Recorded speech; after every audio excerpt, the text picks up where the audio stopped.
Hello, YouTube. Silver Rain Running Cloud here. I'm back with the Commander Running Cloud's log and back with exopolitical diplomacy. Exopolitical is a term that was created in the 1970s, according to Google Gemini. And it was created by Alfred Lambremont Webre. To talk about government, politics, and law in the context of extraterrestrial phenomenon. So that's where I'm using that term because, as you know, I believe that my reality isn't the same as the normies, as my good friend, whatever his name is, likes to say. I'm sorry, I'm having little brain fog these days, but what's that guy's name? He looks like if you ever saw Neverending Story, he looks like the guy that helps Atreyu find his true self, face himself in the mirror when he's at the Southern Oracle. But I can't remember his name. Cliff High. Yeah, he likes to call the people that are not tapped into this different reality, he likes to call them normies. Now, I don't share all the worldviews that Cliff High shares, but I like his term normies. And I like his outlook that it's not like everything else. Now, when I came to California after leaving the concentration camp, the FEMA camp in Houston, I wanted to just become like everybody else. I just wanted to be normal, okay?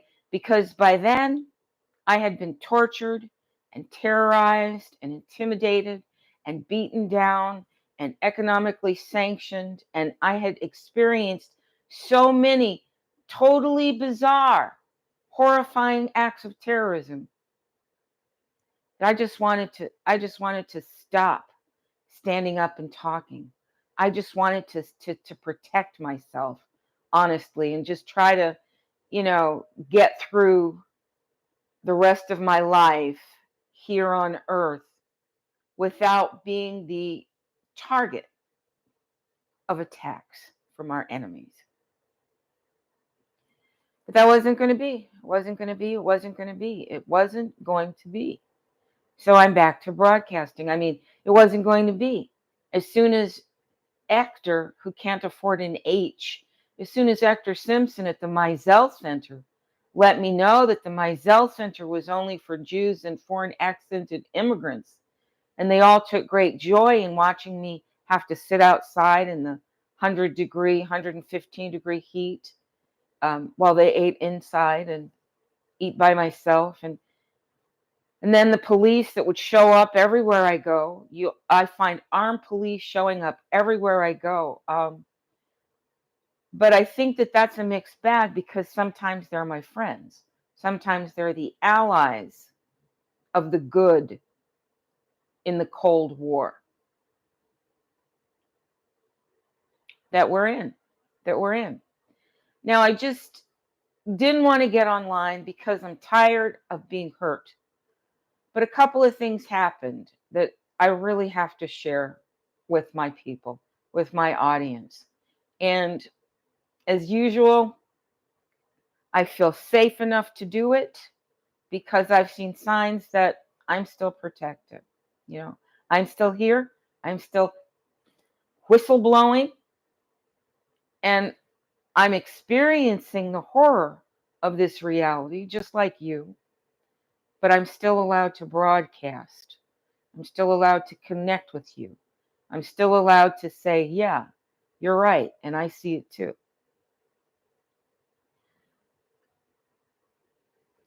So since I've been here in Coachella Valley, I have found wonderful hotels to stay in. Wonderful hotels. The one I'm in now is the Wood Springs Suites. and I feel safe. The room is big. I don't know if you saw it, but the room is big and comfortable. See the kitchen there? I know it's kind of messy. Gigantic, wonderful TV. I put that lawn chair in here for my comfort. Big window. You can see the hills. Indio is kind of an industrial town. It's where a lot of the Spanish speaking and working class, middle class blacks live. And this hotel is just such a wonderful value. I can hardly believe how lucky I am. It's brand new, so everything's fresh and new. No burn stains on the furniture. Nice leather chair to sit on. Plenty of storage space too. And the kitchenette. You can go grocery shopping, bring your food in and cook it. Cook it just for you. And the staff is wonderful. Wow. They treat me like a friend, so I don't feel like such a stranger in town, and I don't feel so isolated as I did in Houston. And so in California they have a law or a law that says you can only stay in a hotel for a maximum of 3 to 4 weeks. So I have to keep moving, keep moving, keep moving. But you just get used to it. It's not like in Houston where you can just live and the hotels are considered homes for the dispossessed American people. Here in California, it's different. They don't want you to even get a chance to have any kind of rights where you're living. Anyway, today, I'm going to just tell you a few things that have happened to me since I've been in California. They're doing a lot of construction here. Okay? So I'm going to divert now. I'm going to digress into something else. We just had the election, right? And I'm not registered to vote for a few reasons. I didn't register to vote in 2020 because I knew that Trump was dead. Okay? Now, whomever it is that you're seeing, whomever it is they elected, is actually most likely an Elon Musk Nazi puppet. As I've told you again and again, Elon Musk is Werner von Braun. Look at all of his deception. Twitter will be no censorship. Let's get rid of the East Indians that are running Twitter now because they're doing censorship. They're influencing political elections. And I'm a European. I won't do that. Well, Elon Musk iced me and the truth that I tell, put me insensitive, can't even find me if you search for me on Twitter. Then he named it X, very generic. If you search for X, it's so generic that you bring a mountain of data up through the system. Talk about invigorating the blockchain, which is your contributions. Every click you make on your machine is a payable transaction to someone in the tech industry. And the blockchain is made up of all of your transactions, all of your data. But they're going to tell you that it belongs to other people, and most of those other people are going to be Europeans from Europe. Here in India, there's a lot of European investment. The Europeans are being extremely aggressive, just like they were in Arizona. It makes me sad because I see a lot of brown Americans doing the building and the hard labor. I see a lot of brown Americans doing the work, but the supervisors and the beneficiaries of all that labor live in places like Palm Springs, and Palm Desert, where there's hundreds of resorts and big walls around communities, locking people in more than locking people out. They're like fortresses, and they've got a lot of water. They're taking a lot of water. Indio doesn't have a lot of water among the citizens for landscaping, even though I'm sure there's plenty of water under those mountains and foothills. But all of the water is being controlled by the foreign corporations. Now, people elected a president in America. They elected the Donald Trump brand over the Kamala Harris brand. The Kamala Harris brand was all about empowering the people, she said, while she sends all of our money to the wars in Europe and the Europeans killing the Arabs. But she said, I'm a black person, which is true. Even if she's not a black Indian or a black American, race of American. Let's say that any race that has been here for 2,000 years, since Jesus was born. Let's say that any race that was in this continent when Jesus was born is a real American by race. And of course, you can tell by definition, that's a multiracial group because it includes the brown people, whom were called red men by the Europeans in their literature. And it includes the black men, who were called Indians by the Europeans when they came to America, because their skin color was the same as the color of the skin of people from India, right? So they were called black people. That interchange took place in the 19th century or 18th century when a European woman wrote Little Black Sambo to teach her children racism against the Indians. And the Europeans, in the European nationalism, found that such a lovely, delicate way to denigrate a people that they adopted it and made it about Indians in America, black Indians in America. So in America, we got the black Indians, we got the red Indians, and we've got the yellow Indians, the Asian Indians. A lot of the tribal people you'll see, especially once you come west of the Mississippi, actually look Chinese. And there are plenty of ruins in Utah and northwestern Arizona that show Chinese architecture. So one of the reasons why we find so many Europeans constantly lambasting China is because China was in America before the Europeans started the Oregon Trail, murdering the Indians. So the Indians have been made up of a lot of different races, whereas the Europeans are all one race. They're all one race. Whether they're British or Irish or Scottish or German or French or Norwegian or Swedish or Swiss or Austrian, they're all the same race. All the same race. And the Italians and the Greeks, all the same race. All Europeans. And the people who call themselves Russians, all the same race. The Bulgarians, the Romanians, the Turks, all count themselves as Europeans and all participate to some extent in European nationalism, which is an economic invasion.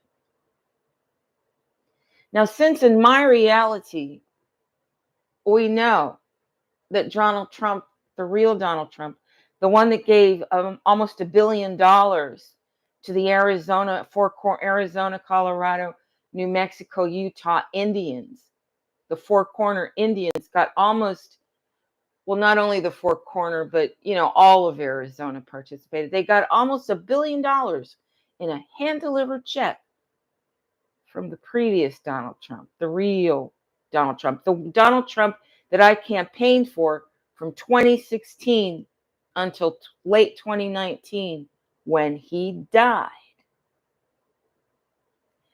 Now, the Donald Trump that they presented to us for the election was very strongly aligned with the European nationalist ideology, right?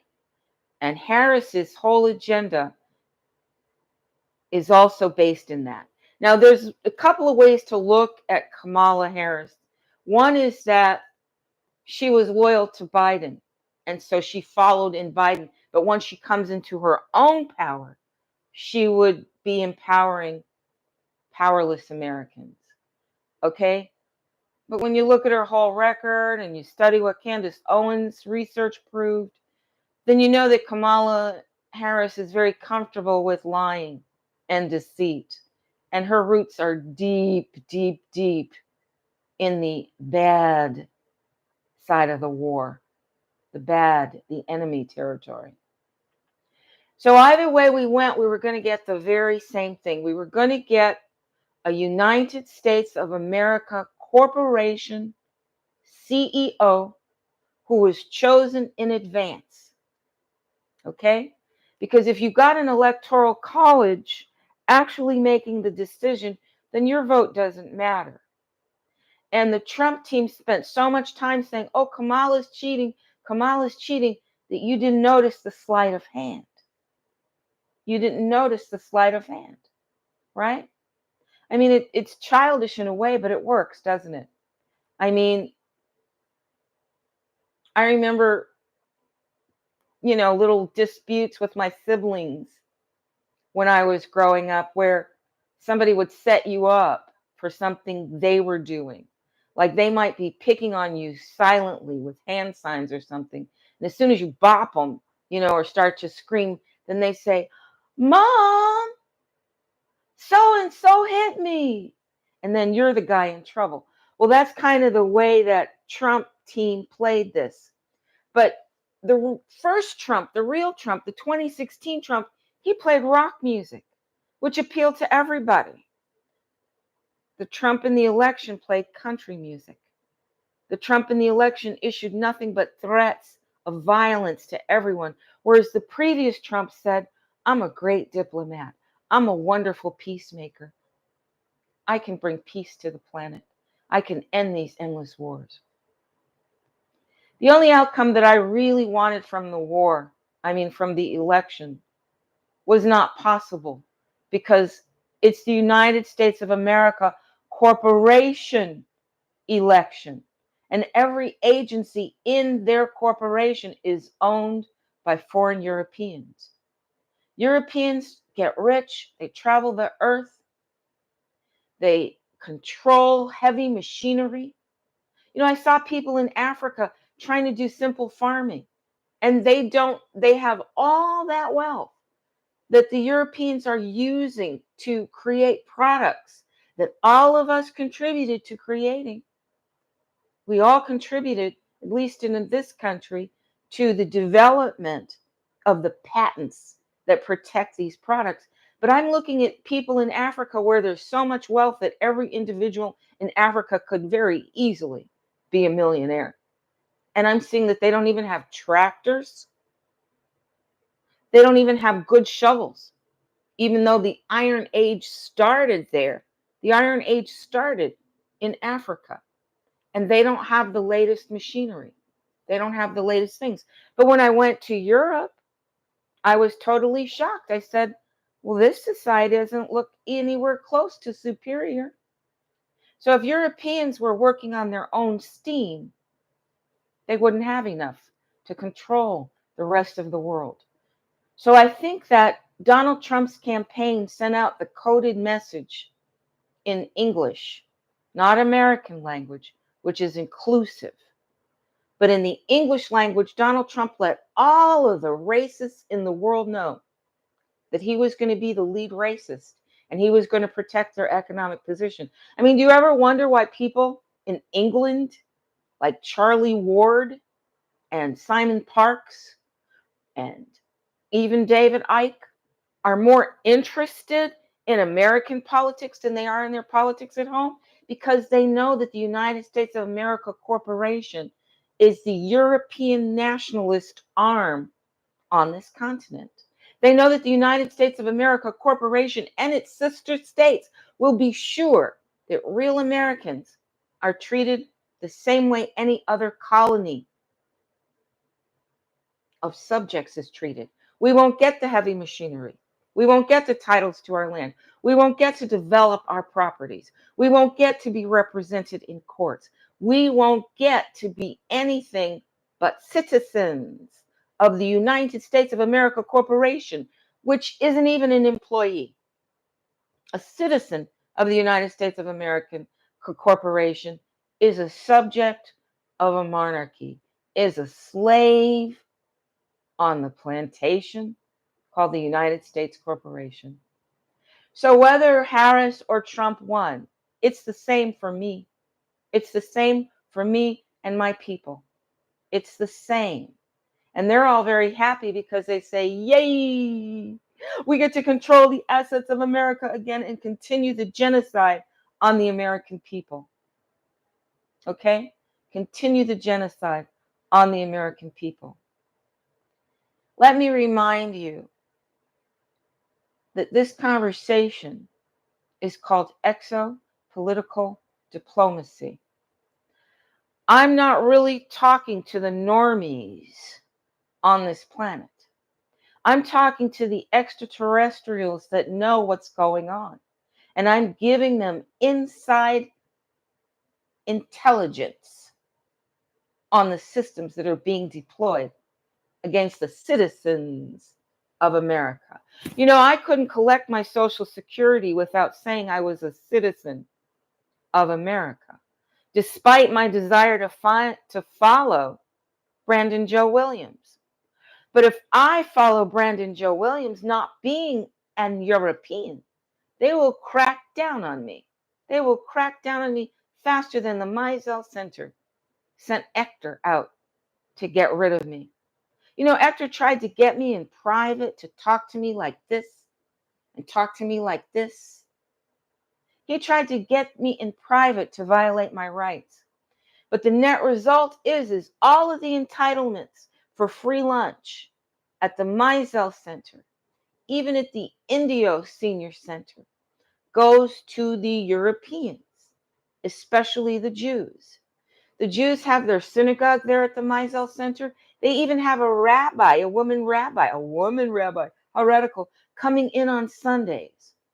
And their institute, their center is funded by Meals on Wheels grant that are not delivering Meals on Wheels to the people that I know, the Black people in India. They can't access it.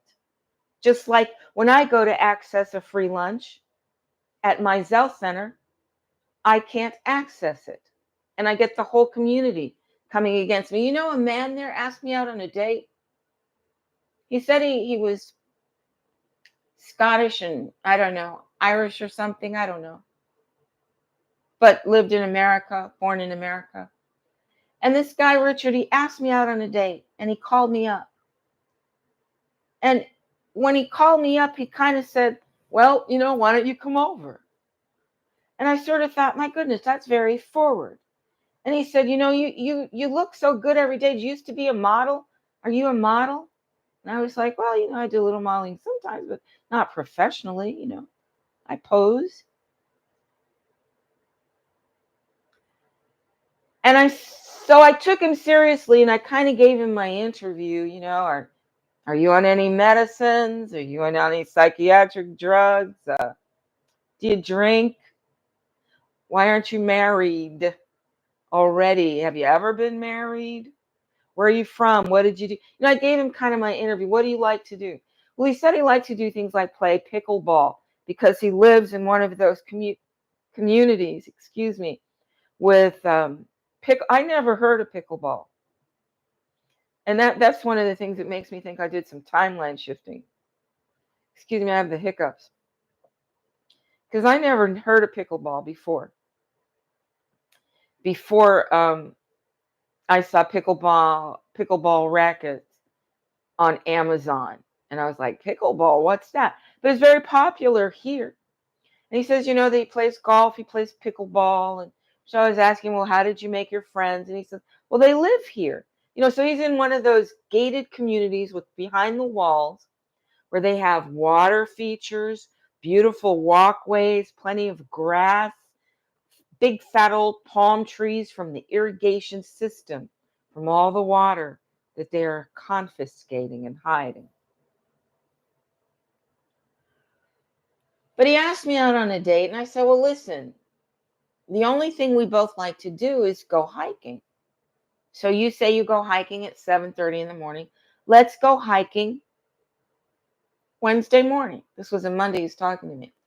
So Tuesday, he doesn't show up at the center for lunch. No, he does show up. And he waves at me, like he's real happy to see me. But Wednesday, he calls me and he sends me a text and he says, I can't make it hiking. I have an appointment that I forgot about. And he doesn't show up at the center for lunch.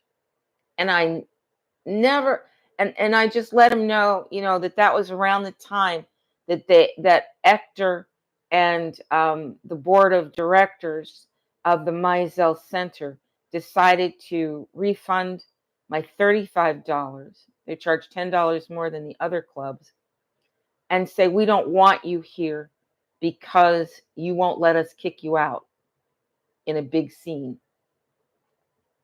And we don't want you here because when we insult you, you insult us back. So we don't want you here. And so you can complain to Riverside County if you like, but we pretty much have them in our pocket too. We're all around you. You're not going to be able to get anything. It's going to be like your land in Oklahoma or your apartment in Phoenix. It's the same system. So it didn't matter to me who got elected, because as long as European nationalist racism and Zionism is in charge, I'm still in the same place. And neither president, Kamala, danced around European nationalist racism, but she never really said she was going to sock it to them and dispel that system so the rest of us could live. She didn't say that. And she's known to be a liar. I mean, she put more American men in California into the private prison system than any prosecutor before her.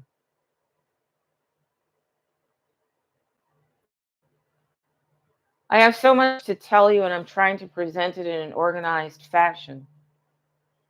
I'm also trying not to forget the past and weave it in, so you get a total picture of my oppression and the oppression of my people and how impossible it is. We can't get around it. We can't go under it. We can't go through it. We can't go over it. And it wouldn't matter who's in charge of the United States of America Corporation, because it will only support the advancement of the European nationalist agenda to make Europeans the rulers of the world and the rest of us dead or slaves of their system. Even the children know who's supposed to be poor and who's supposed to be rich just by looking at us. Just by looking at us. And that's not American. That's anti-American. And I think it's a sin. But we know that we're dealing with people that love the devil. They're the devil's kin. Because the devil always wanted to enslave God's creation and destroy what God made. Well, I'm here in Indio and I like it here. It's not too populous yet, although I see the Europeans building quite a lot, because each generation they have new mouths to feed. Now, we hear a lot about affordable housing, but there's plenty of vacant housing right here. There's plenty of vacant housing right here, creating tax deductions for the foreign-owned IRS and Federal Reserve systems and Housing Department and HUD. There's plenty of property already created. Just go through, just do a tour of Upper New York State and see how much property is abandoned. AIDS alone took out a lot of owners of those homes, and those homes were never sold. I mean, if you go up near Wadsworth Falls, up near the Finger Lakes, you'll see so much abandoned property, because that was one of the playgrounds, like Fire Island. That was one of the playgrounds for men who loved men who had a lot of money. Because when you love men, you have a lot of money, because both of you have good jobs, jobs at the top. Both of you have no children to support, and both of you are into self indulgence. And then you have a whole community like that. And they pretty much took over the Finger Lakes. And I saw plenty of abandoned property there. I saw industrial properties there, big, beautiful, last forever, hard red brick factories. So, in terms of affordable housing, we don't need new building. They're just saying that so they can continue to burrow underground to create underground mineral processing facilities. I really don't want to be tortured anymore, and I just hate to be blowing up California like this. But when I was here before, Roger Dumas from Louisiana, who went to San Diego, actually gave me a concussion and flooded the roof, the popcorn roof of my apartment, so that when I got back from my mother's will reading, the roof fell in on my bed. And when and the police were laughing with him. The police were in cahoots with him. And it was just like he told me when I first moved in. He said, well, at least you're not a big black man, but I'll still get rid of you within 2 years. And he did. I left in terror. I lived in my car for 2 days. 2 days I lived in my car because I had to flee, because I was afraid of him and his collusion with the police. I mean, it's easy for me to see the reality I see because of the past that I've lived. If you had told me when I was on psychiatric drugs for no good reason, fogging my brain, making it easy for me to be a victim of theft, because the hackers stole from my Bank of America account. They created a shell in my network where they had privileges to access all the records and files in my network, and they were distributing the information from my bank modified, and I was robbed of tens of thousands of dollars over the years till I finally found the hacker, and then he pretended to be someone else and invaded my house, actually moved in, filled me with terror, put trash all over my house, junk all over my house, made it impossible for me to have neatness. And he had some kind of power to suck the energy out of me. I think maybe he was a vampire, because I'd be asleep at night and I could just feel my lips puckering up and all of the moisture leaving my body. And I would wake up like this because he'd be drawing the essence and the energy out of me. I know it sounds crazy, but my advisor at the University of Massachusetts, who refused to read my work so I could get my doctorate, she taught a class where she told the class, if you go to, my homeland, they'll tell you vampires are real. I don't know if she lived in Transylvania, but somewhere like that, Tomashko, somewhere like Transylvania. And she said the people in my homeland believe in vampires. It's real. Okay. And we've even heard on, unbelievable news TV shows that they found graves where people seemed to be trying to make sure that the dead would not rise. So there were vampires there. So I don't know if these hackers were vampires, but think about it. If you get to live forever, there are a lot of things you're interested in, you know, including people's blood. Okay? I'm going to be talking about the medical system today as well. And that's why people's blood is important, because I'll tell you about it later. Let me finish this part of my report.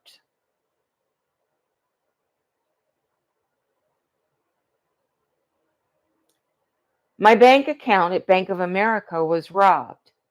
It was extorted. Money was taken out of it, a significant amount. But I had built up a spending habit. And as long as the balance looked kind of normal, I didn't worry about it. Plus, I was on psychiatric drugs.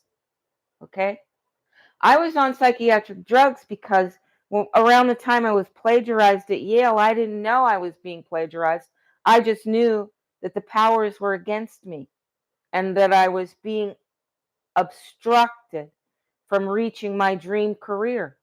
Just like when Sheldon L. Epstein at Brunswick Corporation filed an EEOC complaint against himself in my name and had me go to Chicago to do legal research there and tell the company that I went to Chicago to file the EEOC complaint against him. You know, I couldn't get a job in Chicago for 3 years because of the underground communication in HR. 3 years. The only job I could get was being a tour guide at Adler Planetarium. And I think I had to buy my own uniform. And I had to wear a really ugly, blue uniform. But that's besides the point. I lived in Lake Meadows with my future husband so I could bike to the planetarium, and I did. It was wonderful. I had a great time. I learned about, astronomy. I got to give the tour, and that was pleasing to me. But it took me 3 years to get a good job in Chicago because of what Sheldon did. Plus, I couldn't even go to law school, which had been my first plan because that's what my family programmed me to do. And I was a good girl. I did everything they wanted me to do because I knew they were wise. And I knew it was smart to listen to my ancestors and do what they said do because I respected them and I liked the decisions they made in their lives up against the odds.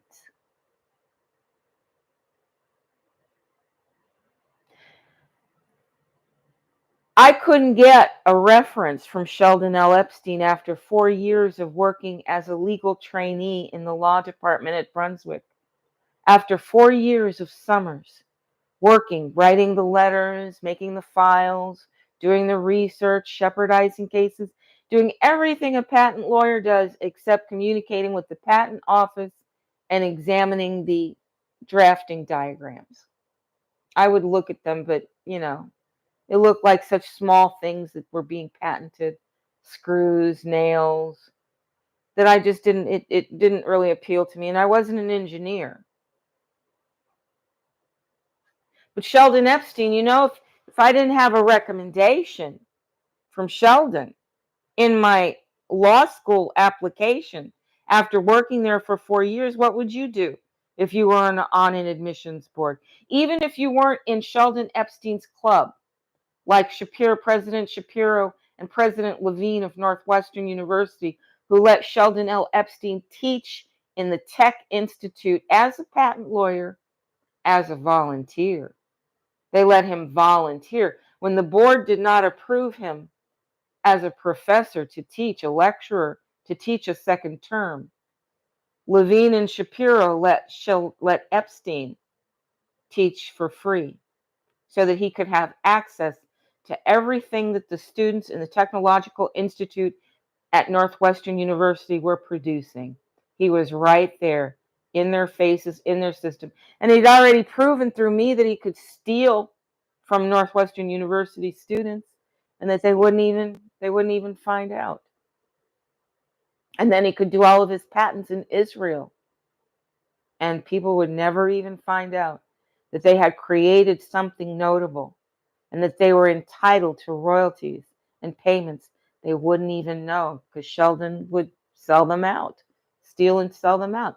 And that's how he was able to support his family and raise his children to live in luxury accommodations and have jobs like yoga fitness training and have as many as 4 children. 4 children. My children can't even think about having 4 children. In fact, most Europeans can't even think about having any children.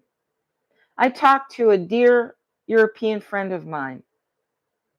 He's European, but there's no race between us. We're friends. And this young man is a millennial. And he told, because we were going to go into business together before they locked it all up with corruption.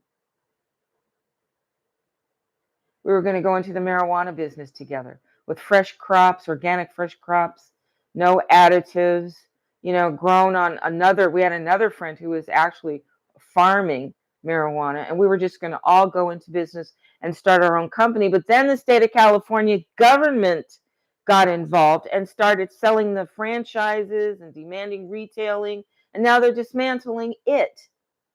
So they've left a lot of the men that actually, well, the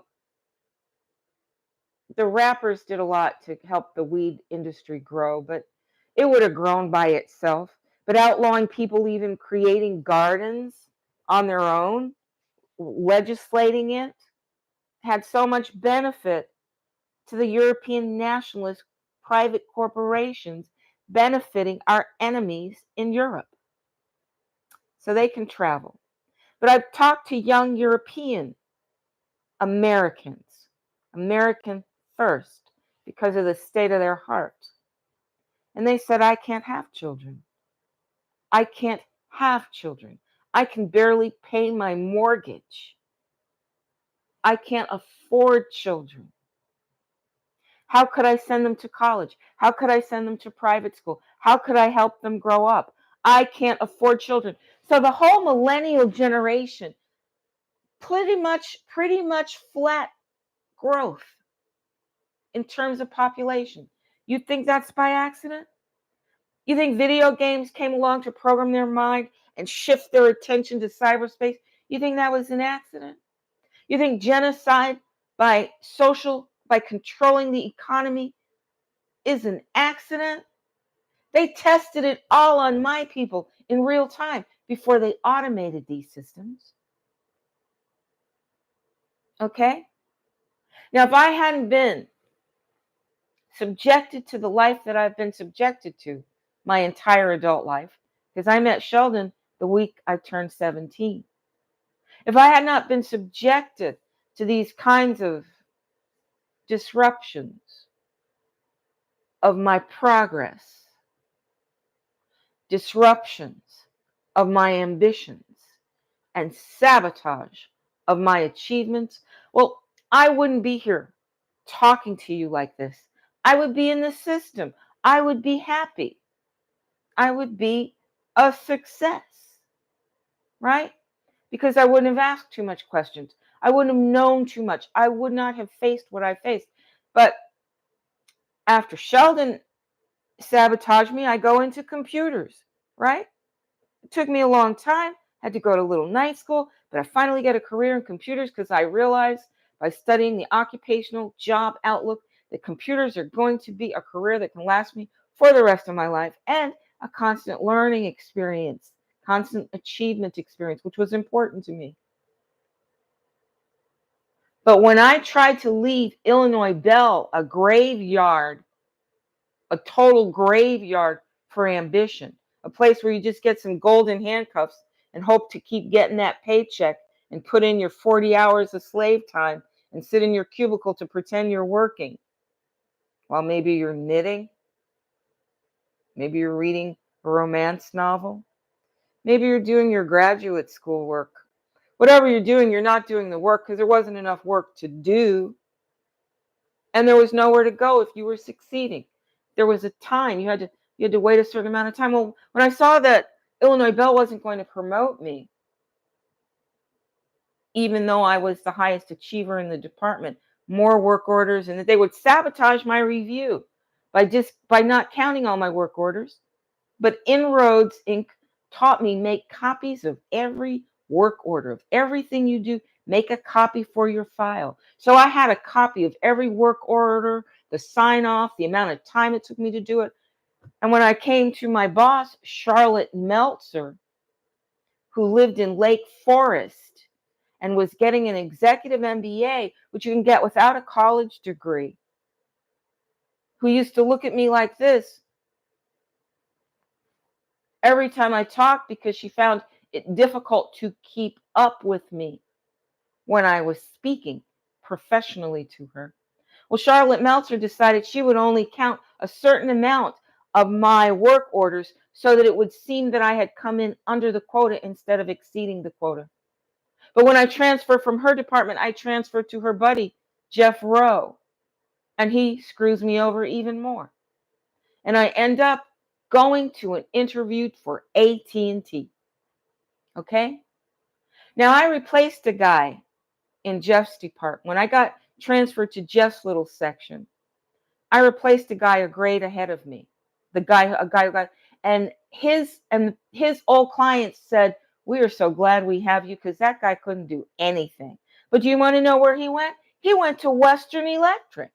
They took him in at Western Electric, and Western Electric was seen as a technological step up from Illinois Bell. Western Electric actually created the products, the telephones, the switchboards, the telephone pole machinery.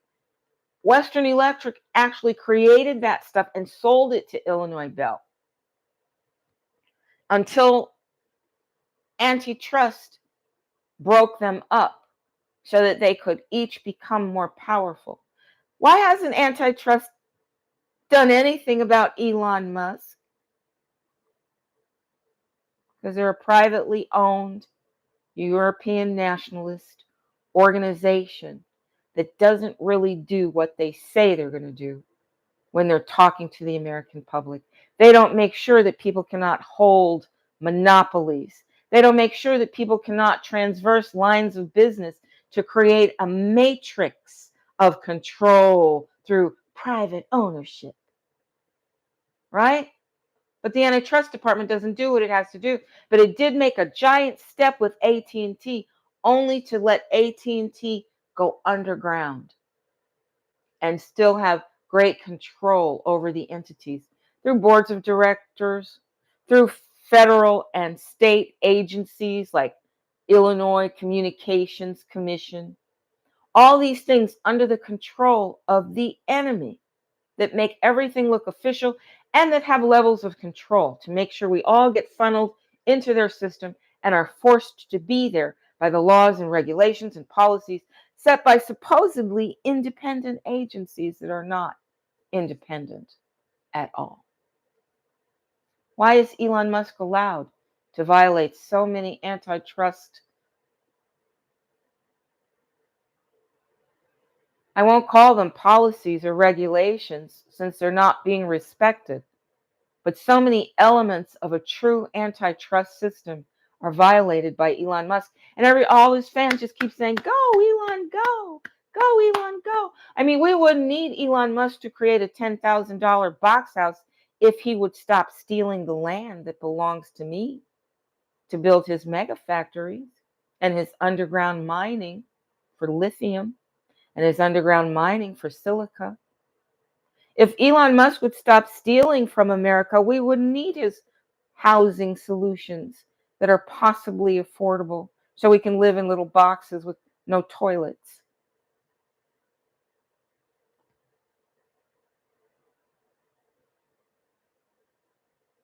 So you tell me what's different. Elon Musk is the president. He might be the one controlling the Donald Trump avatar. And we all know that Werner von Braun is behind Elon Musk. And that's the reality. Now, when I was telling you about vampires, I should also talk about bad ETs. There are a lot of people in this reality that have longer lifespans than you and me. Adrenochrome takers alone were able to extend their life and their youthful look, weren't they? Now, we don't hear much about that, do we? In fact, all of the murmur about Puffy has even died down. He's not getting the Bill Cosby treatment, is he?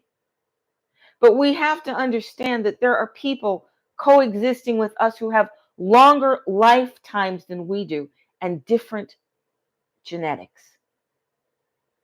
Elon Musk insists that Mars is not inhabited, but Stephen Greer has presented hundreds of accounts all through YouTube. Jeff Mara, Michael Salla, UAMA, the lady that does all the water, and she's been a whistleblower for years. Moulton, I can't remember her name, but she does a lot of disclosure. If you want to go over to the European alternative news site Before It's News, you can see Carrie Cassidy there. There have been so many reports from individuals, regular human beings, that say there are colonies on Mars. What the heck are you talking about? Leak Project. There are colonies on Mars. There's been plenty of intelligence. JP. There are colonies on Mars and other planets. Other planets, right? I mean, wouldn't it be ridiculous to think that a creator as prolific as God would be happy with just one creation? I don't know about you, but when I played The Sims, that game by EA Arts, The Sims, when I played The Sims, I created people after people, community after community. I created over and over and over again. Don't you think that God would do the same? And I didn't use the same terrain each time I created something. Sometimes I created something in the desert. Sometimes I created something in the forest, woodlands. Sometimes I created something in the third environment that they provided us. Don't you think God would do the same thing? So how silly is it for us to believe what they've told us in our little box? But why does Elon Musk keep saying that he's going to start the life on Mars? Do you think that maybe he's trying to accumulate enough fools to ship to Mars as slaves? If you say, yes, I'm willing to go, and I understand I might die, but I want to make the dream of Earthians on Mars a reality, it's already real, right?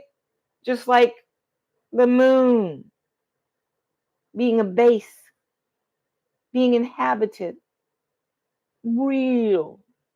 But the normies don't believe all this. The normies toe the line because they don't want to suffer what I have suffered, and I don't blame them one bit. I swear to God, I didn't want to have to be doing this. I wanted to be able to just blend in, get my free lunch, get my Social Security, and live. But you can't live on Social Security. You can't live on it. In my generation, they told us, well, don't worry about all the money we're taking for FICA from you, because we're going to give it back to you when you're too old to work. We're going to make sure that you have a good life, right? And the setup was kind of like, well, you'll own your house by then. All you'll have to buy is food and clothes. Clothes last a long time because they were well made. So you'd probably be fine. You don't have to wear work clothes. So, you'd probably be fine. You'll be able to travel. You won't need much money, was what they taught us. But then, within the umbrella of the European nationalist takeover of the assets, human resources, and economy of America, this continent, under there, they made sure that the real estate associations kept investors feeling like, well, each year you got to get 10% out of your portfolio each year. You got to balance your gains with your losses so you can manipulate your tax profile. So we had people letting abandoned properties go to rot so that they wouldn't have to pay taxes on it, but could claim it as dereliction. We had people raising the rents, forcing people out of their homes. They did equity loans when people were trying to educate their children. Do you want to know what the most damaging element on my credit report is right now? Student loans. Not for myself, for my kids. They started student loans when I went to college, but your parents had to go through some special process to get a student loan. And they had grants to make up for it. By the time my children went to college, your parents had to have a loan. You had to have a loan. And you had to have, you know, savings. They made sure that the universities, all working in cahoots with men like Levine and Shapiro, boards, governing boards, boards of trustees, all working together, part of that matrix class, the matrix creation class, they're all working together to make sure that your house costs are rising, your education costs are rising, but you still believe that education is the only way to success. You don't learn how to build your own house. You don't learn how to fix plumbing. You don't learn trades. They even closed down most of the vocational schools where people were learning trades because everybody was saying, we want success. We want success. We're going to go to college. We're going to go to college. And meanwhile, the colleges are rolling the money in. At the University of Massachusetts, Whitey Bulgar's brother was in charge of the University of Massachusetts educational system. They took all of our money out of Social Security and put it into private equity, put it into private retirement funds. They paid me out when I lost my job as a teacher. And I think, when I was applying for Social Security, they asked me about it, and I remembered. I think they paid me $1,100 or $1,200 that was supposed to go into Social Security to pay for my retirement, which made the amount of my earnings lower, which makes my payout lower. But the Social Security that I get, I can't even be a roommate with somebody in this world, in this community where I want to live, or any other community I've seen, because somehow rents and real estate has become nationalized. You can't move to another state and find reasonable rents. You can't. And by reasonable, I mean within the amount of money that the United States of America Corporation allocates you on your sharecropping piece of the plantation. You're sharecroppers, baby. Sharecropping. That's what we are doing. Okay? So good ETs, you should know we're sharecroppers. They give us a small percent of what we've contributed to this world, and they take the rest. And they continue to create hierarchies. So the ceiling of power gets higher and higher and higher, and more Europeans get born and rise, and more Americans get pressed down into the dust. And we're all just trying to find the way. And a lot of people think that Trump is the way, but he's not. Trump is going to make sure that towns like Indio, Coachella Valley, occupied by Americans by race, he's going to make sure that the wealth in this area that they've recently learned to access goes to the Europeans to make them rich. They're going to make sure that we little people are so busy striving, just trying to survive, that we die young.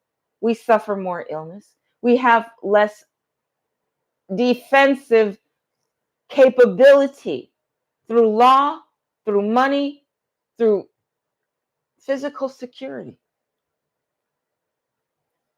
They want to wipe us out. They're using intelligent lighting systems in cars and on the ground, making it hard for anyone to see the stars or the sky, to see what's really going on up there. And also blinding people and doing surveillance on people and projecting light beams that hurt people at people. Someone hit me in the eye yesterday around here in the parking lot, and my contact lens got scratched because I went out without my sunglasses on. But how long will it be before they learn how to penetrate the sunglasses?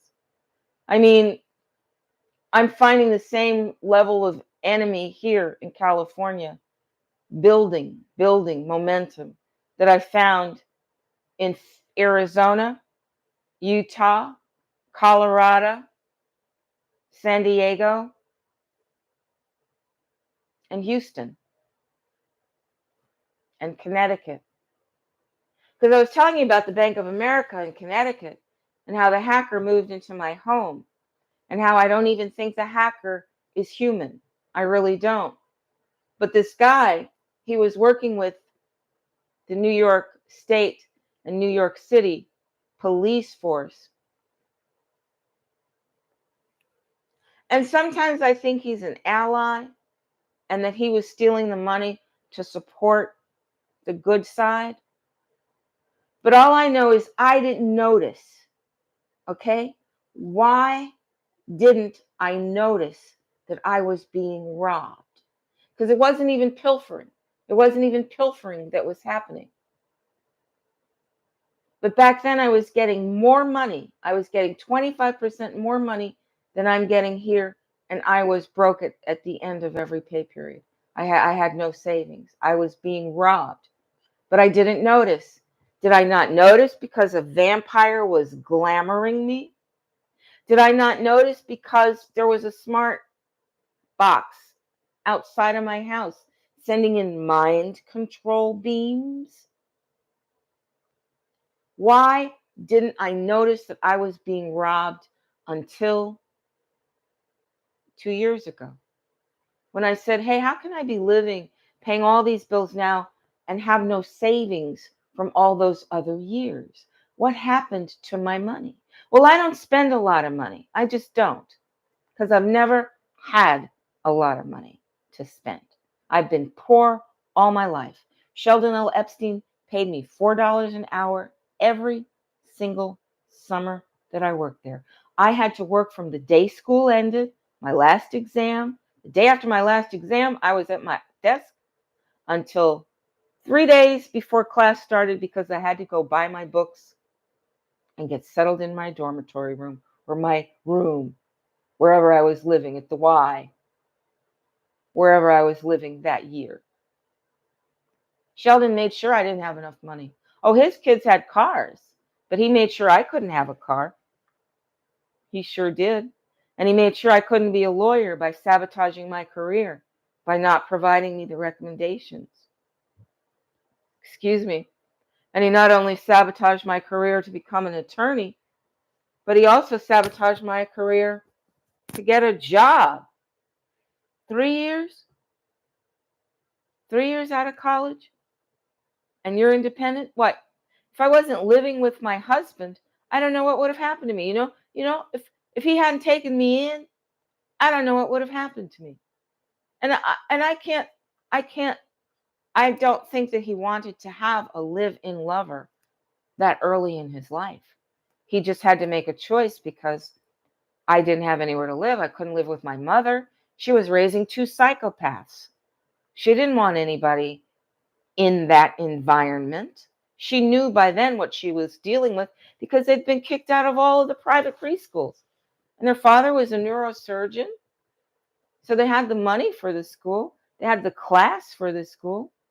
But Anthony would attack people.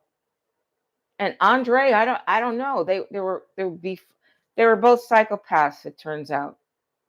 And my mother didn't want anybody to know, including me. I didn't find out. She just kept them away from me. She kept them away from me. And she kept herself away from me too. She sacrificed a lot to protect those two psychopathic brothers of mine. Definitely psychopath. I mean the brother Andre that robbed me of my multi-million-dollar share of two trust assets. And my brother Anthony, who threatened my life more than once. And I don't know, is he a serial killer? I don't know. I just know that when he left FAMU, it was under some kind of tragic condition, and he spent most of his life under a form of house arrest. Can't get a driver's license, had a supervisor in the house with him who used to be a clerk in a court. I don't know what kind of arrangements rich people make for kids with schizoaffective disorder and psychopathy. I know that they thought the man that hacked my computer They thought he was a psychopath in my group therapy. Uh, the psychiatrist thought he was a psychopath and prevented him from participating in the group therapy. But I think he was worse than that. I think he was a vampire. And if you're a vampire, imagine your placement over regular people and how much advantage you can take of the earnings of regular people. Because this guy and his crew, they had taken over all of the computers in Woodbridge. And they had made all of the computers in Woodbridge, at least the Apple computers, client computers of their master computer. So they were controlled, they could when I was uncovering the Apple rootkit for Apple, who refused to give me any credit from Crystal Data Systems, gave my company no credit for all the work we did, but released at least 10 security releases based on the research I did to uncover the first Apple rootkit in the wild, right? Now at Illinois Bell, when I tried to go to AT&T, because AT&T said, oh, we're going to have Unix. We're going to have Unix, the new operating system Unix. We're going to develop it. We're recruiting from the baby bells, from Illinois Bell and all the Bell companies. And I went to the interview, and the very same day, the man I interviewed with called my boss at Illinois Bell and said, one of your people came to interview here. And I was put on the spot the next day. I was fired the next day by a manager who suddenly appeared. There was no manager to go through my review and count all of the missing work reports. No manager. Oh, we're sorry. We don't have a second level of management, so there's nothing you can do. There's no way that you can complain about your review. Sorry. Even HR. Sorry. Till we hire somebody, you can't complain. But when it was time to intimidate me and make me beg for my job and cry, because they told me other employees told me if you'd cried, they would have let you keep your job.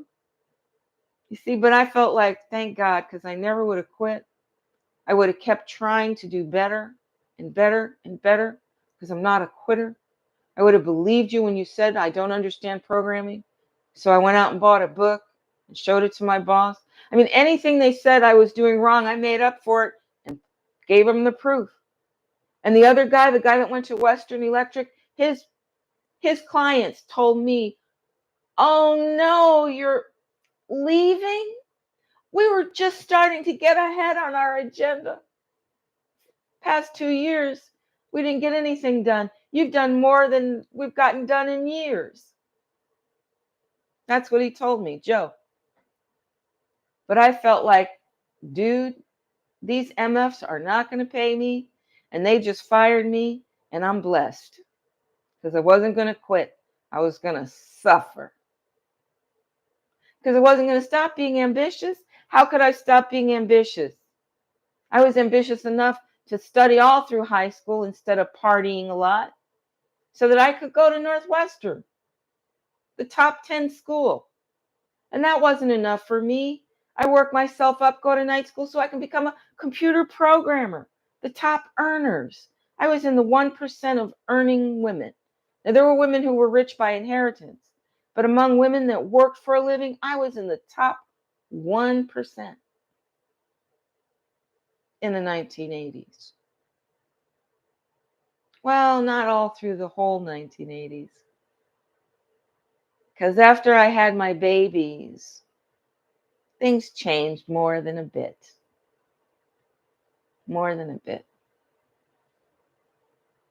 Because I didn't want anybody else to raise my children outside of myself.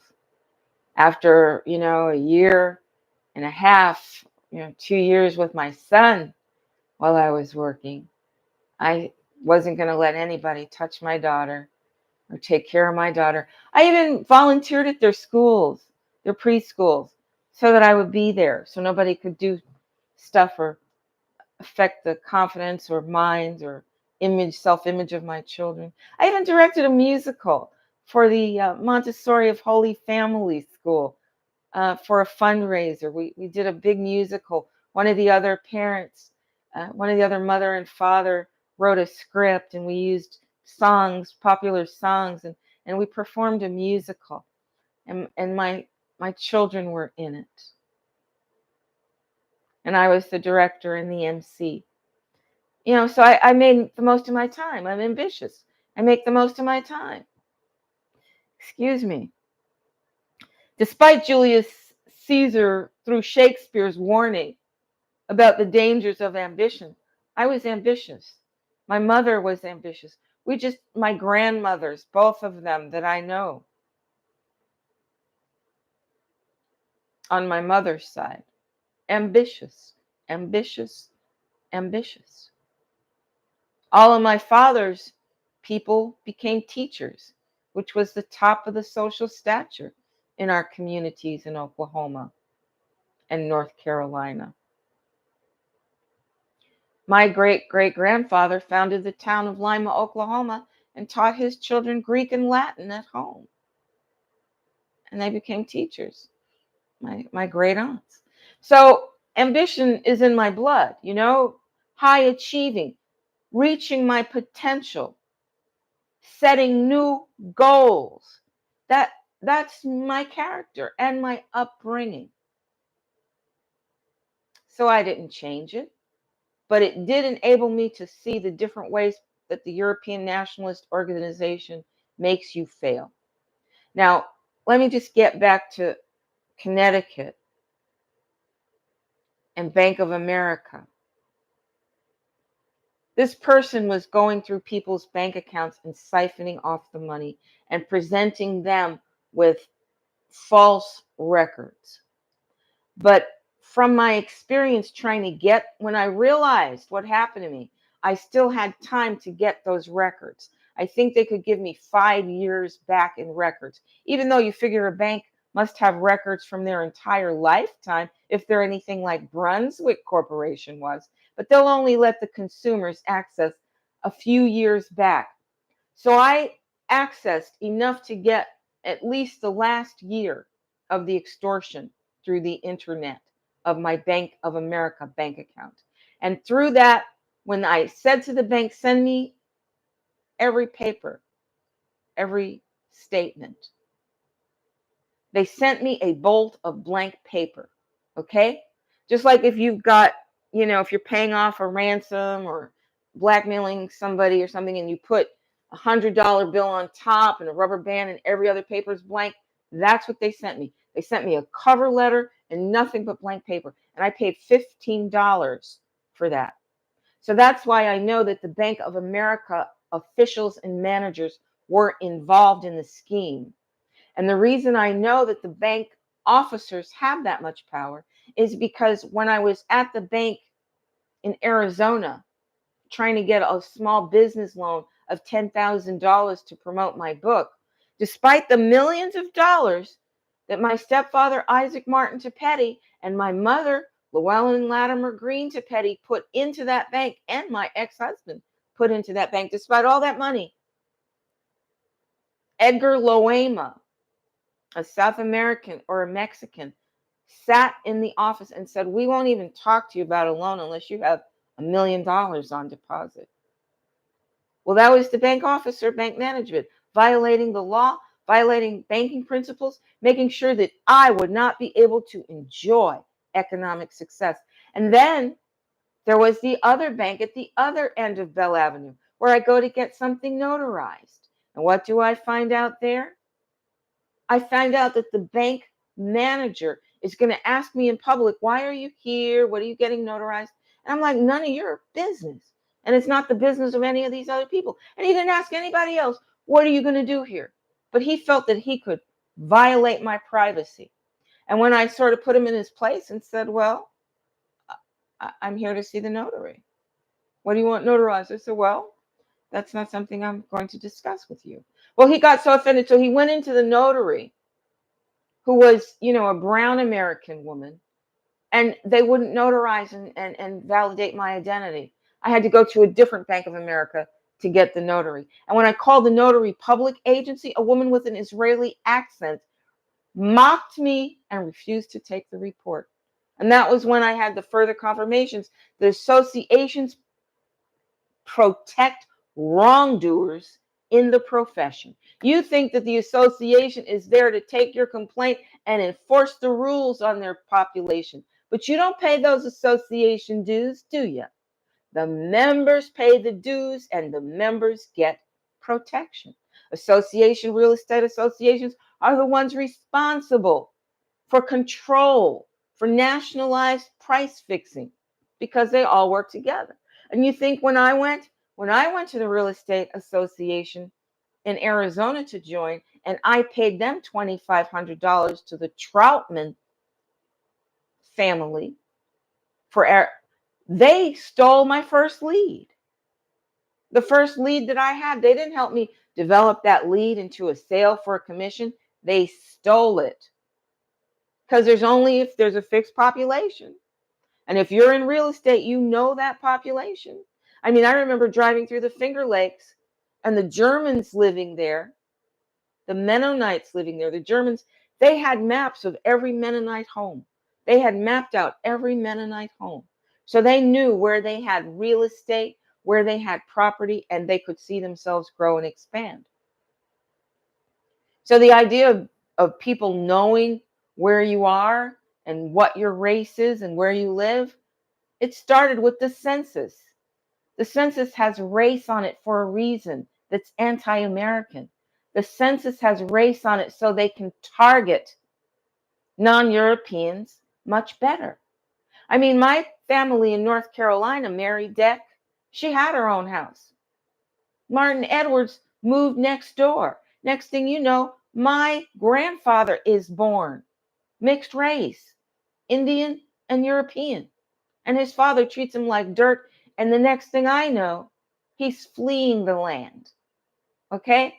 So intermarriage was a part of the scheme in that generation of my great-great-grandparents, the late 1800s, early 1900s. By then, the Europeans were using miscegenation as a strategy for taking over the land. You got to see Rabbit Proof Fence to see how much science went into miscegenation for the Europeans, most notably the British. And if you have children, if you rape or seduce the American and have a mixed race child and then drive that heir off with racism, then who gets that land when Mary dies? You think I'm going to get that? No, I'm not. And when they couldn't use miscegenation, they used the courts. So in Oklahoma, Judge Butner and the land managers, the European land managers, that's a whole job in Oklahoma. They make sure that the real Americans can never access our land, never develop our land. I can't even get held on my land in Oklahoma to put a sign on it to increase the value and show development. But speculators are always after it. In fact, Elon Musk might be buying up my land in a big packet by now. Because once he builds a factory on it, how am I going to get my 90 acres? I can't get my 90 acres out. And the Department of Transportation in Oklahoma, a privately owned corporation, has taken slices of my land. They took slices of my land from my grandfather, and they took slices of land from me. So every other generation, they start a new invasion on my territory to make sure that despite the fact that my people have been here for thousands of years, looking like me for thousands of years, despite that fact, we own nothing. And they want to make it seem like it's because we're incompetent. No, it's because we're victims of a Cold War that has been constantly moving to deprive us of our property. Now, right now, if you're working on developing land here in India or other parts of California, you are an American doing the hard labor. You're not a European doing the hard labor. You're an American, and you're getting paid so much that you're gung-ho. But what you don't know is that you're only going to get paid that much for this long. And the value of the land and the development will be this long. But what are you going to do? You've got to live, and why they control the real estate industry. And they make sure that enough of your pay goes back to them, that it's the company store on the plantation. And you're a sharecropper. You're a sharecropper buying from the company store. They tested it all on my people. And when they saw how successful it was, they increased it. And now their people are being consumed by this greed, evil system. So the Bank of America was in collusion with the extortion of my bank account and gave me no proof to fight. Now, Honda, who actually stole my vehicle, I looked at my credit report. They're not reporting that loan at all, even though a collection agency, also not reporting on my credit report, has filed a claim, has bought that debt, right, for $23,000. Now, my car, my 2020 Honda, was stolen by Arrowhead Honda. And when I asked Honda Finance, who I have been a customer of for many, many years, since the 1990s, I'm pretty sure. My very first Honda, I think I bought in 99. And I was always financed by Honda Finance Company of America each time. And they report previous loans paid in full, always on time. But the loan on the 2020 vehicle that I stopped paying because Geico wasn't going to cover the stolen vehicle that was replaced with the salvage vehicle. Do you know how gutsy that is? But the Europeans in Arizona knew from their network that Tina Ainley of the Arizona Superior Court and the Jews of Scottsdale and the other police officers knew that I was targeted. Now, at that time, the targeting started because I was always campaigning for Donald Trump. And that was the first Donald Trump, the 2016 Donald Trump, not the Donald Trump now who represents European nationalist racism and used a lot of encoded English language instead of speaking American to let all the Europeans in the world know, I'm the European nationalist candidate. I want to war people. I want to beat people up. I want to take their stuff. I mean, the old Trump would say, that he's going to kill the Arabs and just take their oil. Why don't we just take it? So even he said horrible, horrible things. Oh, the Keystone Pipeline. Let's just, destroy the rest of the Eskimos. Let's just destroy the rest of the Eskimos like we did in Alaska. Let's just steal everything in North America. It makes me sad. It fills me with grief because there's no way around them. There's no way over them. There's no way under them. There's no way through them. And they're killing me and my family. I mean, if my children can't have children, my line ends, right? And if my children can't have children because of COVID, vaccinations, economic sanctions, cost of housing, student loan scams, then my line ends. My line ends here. And there's no fight, there's no contest like the contest at this level. There's no one saying, well, give me my land in Oklahoma, give me my land in North Carolina, give me my land in South Carolina, give me my land in California, give me my land in Arizona, give me my land in Michigan, give me my land in Kentucky, give me my land in Florida, because I own land in all those places, but they won't give it to me. They won't acknowledge me as the owner. And they have the power to acknowledge owners. And they're all European nationalists. Okay? Now, when I say European nationalists, they're not all Europeans, and all Europeans are not nationalists. Okay? I'm not a racist. I truly love everybody. I just know a threat when I see one. And I also know how easy it is to be silent or deceptive when you have some profit. And times are hard, times are lean. And if times are lean and you can get in the right political group and it takes a little compromising, you might do it, right? For example, I'm not a Christian, but all the churches are Christian, and all the people that love God the most go to church. So I go to a Christian church to be with people that love God like I love God. But I don't believe that Jesus is my Savior. I have a few problems with Jesus, as a matter of fact. And I also happen to know that Constantinople in Turkey, is he in Turkey? Constantine wrote that Bible, and Jesus was invented in many ways. The character of Jesus. And when you look at the character of Jesus, it's a character that won't fight. It's a character that'll be strung up. It's a character that people are afraid to follow. But it's also a character who's righteous and a character who loves God. So that part of Jesus is cool with me. I like it. But the part of Jesus dying for my sins, well, sorry people, but I don't have many sins. I really don't. I don't do a lot of bad things, you know? And let's just say that things that the Bible says are bad might not be absolute morality. There is an absolute morality that we all just know. We all just know inside of ourselves what's right and what's wrong. I mean, we all just know it's wrong to go up to somebody, punch them in the face, take their money, kick them in the balls, kick them in the breast, take their money. We all know you don't do that. You don't do that. You don't do that. That's wrong. And we all know this because everyone with a soul has a soul imbued with a conscience. And your conscience tells you right from wrong. Just like Jiminy Cricket in Walt Disney. Okay? Just like Jiminy Cricket.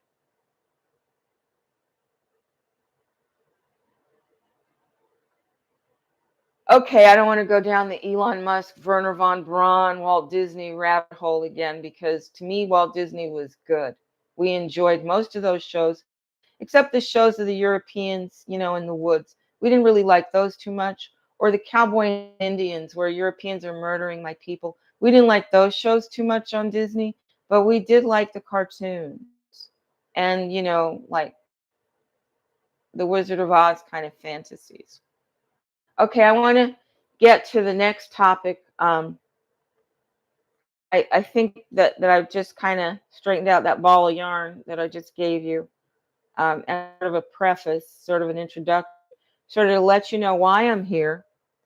If you're new to me, I want you to know what I've been through and why I have this perspective. Yeah, I hope that my Christian, I'm going to call them colleagues because we pray together, and I believe God is our salvation, that God is our way, that there is a God, and that God loves good, and God. I think God creates good and God creates evil, but I also think that God wants good to prevail because evil destroys. And I think that evil has gained the upper hand. And I like to think that when the Bible talks about justice and vengeance is mine, saith the Lord, I like to think that that part is among the parts that deal with reality, that I can't get around them. I can't get over them. I can't get through them or under them, but God can. And I'm in God's army for the good. Okay? And I also believe in the good ETs because of Courtney Brown and the Farsight Institute and other presenters on YouTube here who have made me believe, because I already believed because I'm a contactee, so I'd already been contacted. It's just that, most clearly in 2017, I was contacted. And a lot of the communications are telepathic. And when you're receiving telepathic communications in 3D, it's hard to believe it, for one. It's hard to go from being a normie to being a verifiable contactee. And then you've got the other things, right? I mean, as I am going through my awakening, I'm also getting mind control from the Elon Musk faction. I'm getting fed information that Elon Musk is a part of my life, that Elon Musk is going to be that I'm going to be the president because Elon's a foreigner, but Elon Musk is going to be my husband, and together we're going to create a better society focused on good. These were other thoughts being fed to me through my mind, through mind control. Okay? Now, through telepathic mind control. Okay? There was a period of time when a lot of entities were communicating with me. A lot of them were communicating with me when I was in Phoenix. And it didn't stop until the bioweapon attacks in Houston. No, it didn't. It didn't stop. Yeah, until I'd been in Houston for a while. I mean, during the bioweapon attacks, I was still a contactee, but it went down some. When they burnt my face and put the nanobot in my ear that rotted out my teeth, rotted my teeth. All right. If you had not ever been the test subject for bioweapons, like I was at the FEMA camp in Houston, then you're just going to think I'm talking crazy talk. But let me tell you, I wish it was just crazy talk. Because if it was just crazy talk, I could take a pill and be normal. But that can't happen. And even if it was crazy talk, how do you explain the scars? How do you explain the scars from the bioweapons that I documented in real time? I said, oh, I was outside and I just got hit here. And then you could see the results of that weapon attack. I say, oh, I went out, somebody flashed me with bright lights, my contact lenses are broken. So I did in real time, I said, I was attacked like this, and you were able to see the progression of the effects of that. Okay?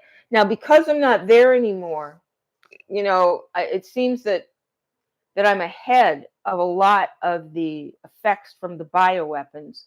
As you can see, a lot of the deep, deep lines that they were putting in my face to depress me by aging me rapidly, a lot of them have gone away. I mean, they still come back, but for the most part, not being under a constant attack, I've been able to recover somewhat, but not totally, right?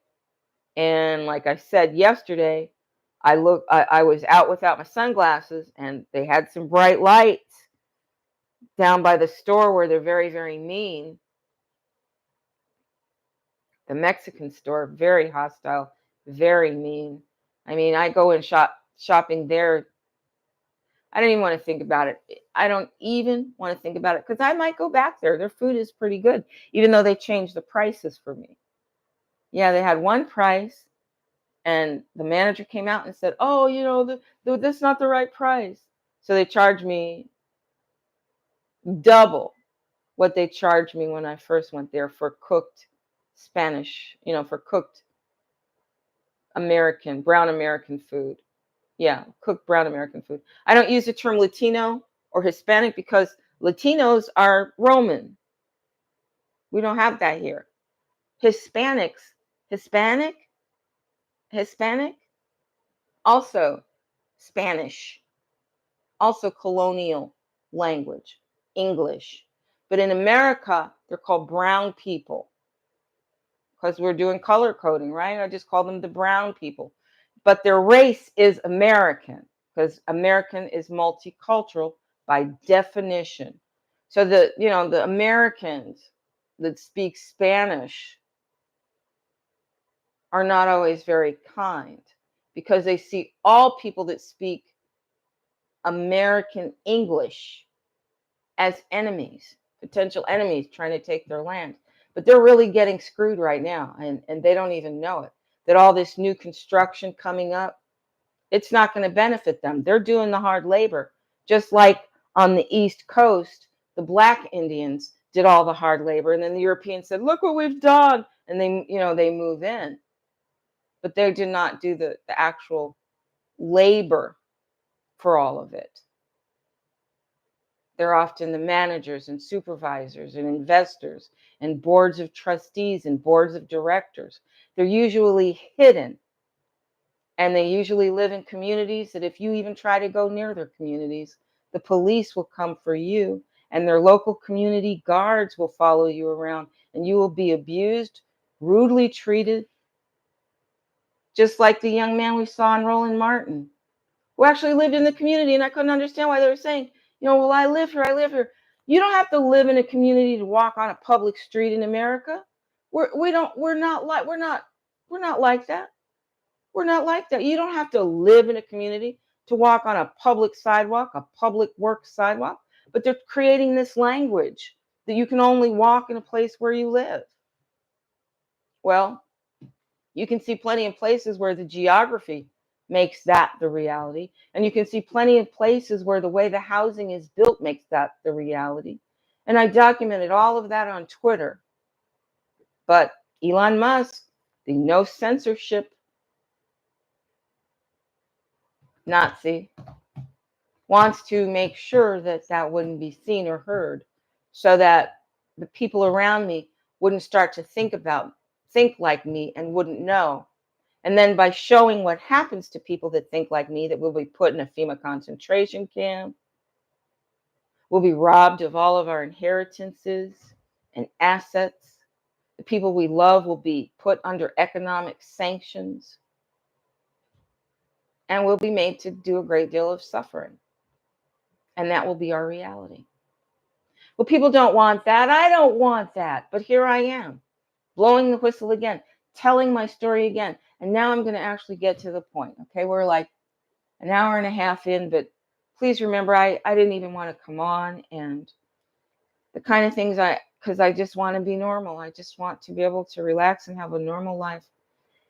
But I have to come on because I have to talk about how continuing to focus on the election is a distraction from what's happening to enslave us right now. A brand new level of the matrix is being inserted upon us using artificial intelligence. When they were first bringing it out in 2018, they let every entrepreneur participate because they were beta testing the system. But it was enough for you to see that with one telephone, you could run a multi-million-dollar set of businesses using different apps, that you could get a customer service application to automate your customer service. You could get order fulfillment that you don't have to do anything about. You could get advertising that you don't have to work very hard to get. All you had to really do was maintain some social media presence of some sort to draw your customers in, and you could run a multi-million-dollar business that would have employed thousands of people, and you can do it on a shoestring by yourself, right? But GoDaddy, when I'm deploying my startup, GoDaddy, one of the national IP providers, interrupted all my stuff, stole my intellectual data, changed my website, inserted layers of advertising, and web developers didn't want to give me access to my passwords because they wanted to be collecting the web revenue, and then they feed me a page, and then they have the page operating under my identity and my company using my labor, just like the hackers in Connecticut. I'm seeing a screen from the Bank of America that's being fed to me, but my real Bank of America account is being fed to the hackers, right? Well, our schools, they made sure our kids didn't learn anything about computers except how to play a video game, usually one like Doom or Red Alert, usually one about war and fighting and killing monsters and killing things. A few about strategy, but most about murder. Then we got murder on TV, all night murder. If you're a stay-at-home mom, we got women murdering their husbands all day long on television. I mean, we've been fed a constant diet of murder as if it's just a part of our reality, right? And so when we get Donald Trump running his campaign and telling us all the people he's going to murder and all the lives he's going to destroy, well, we're all set for that, right? Because of the mind control through public broadcasting, the mind control through political agendas, and the things that are happening to us.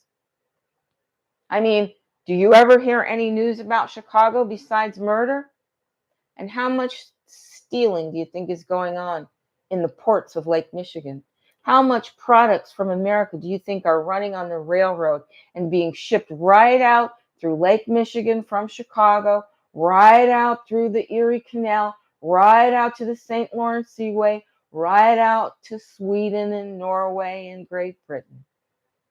How much of your stuff do you think is being removed while everybody's seeing Chicago as the murdered capital, when really it's a major importation hub for Europeans?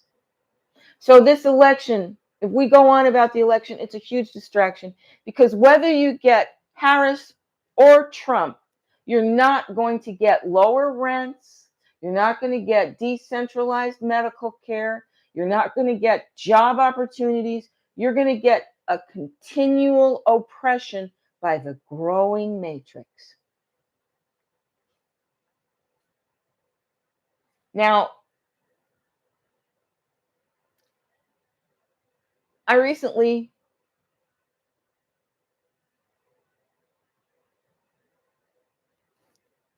went to the hospital. And I went to the hospital because I'm having heart palpitations at 2 o'clock in the morning.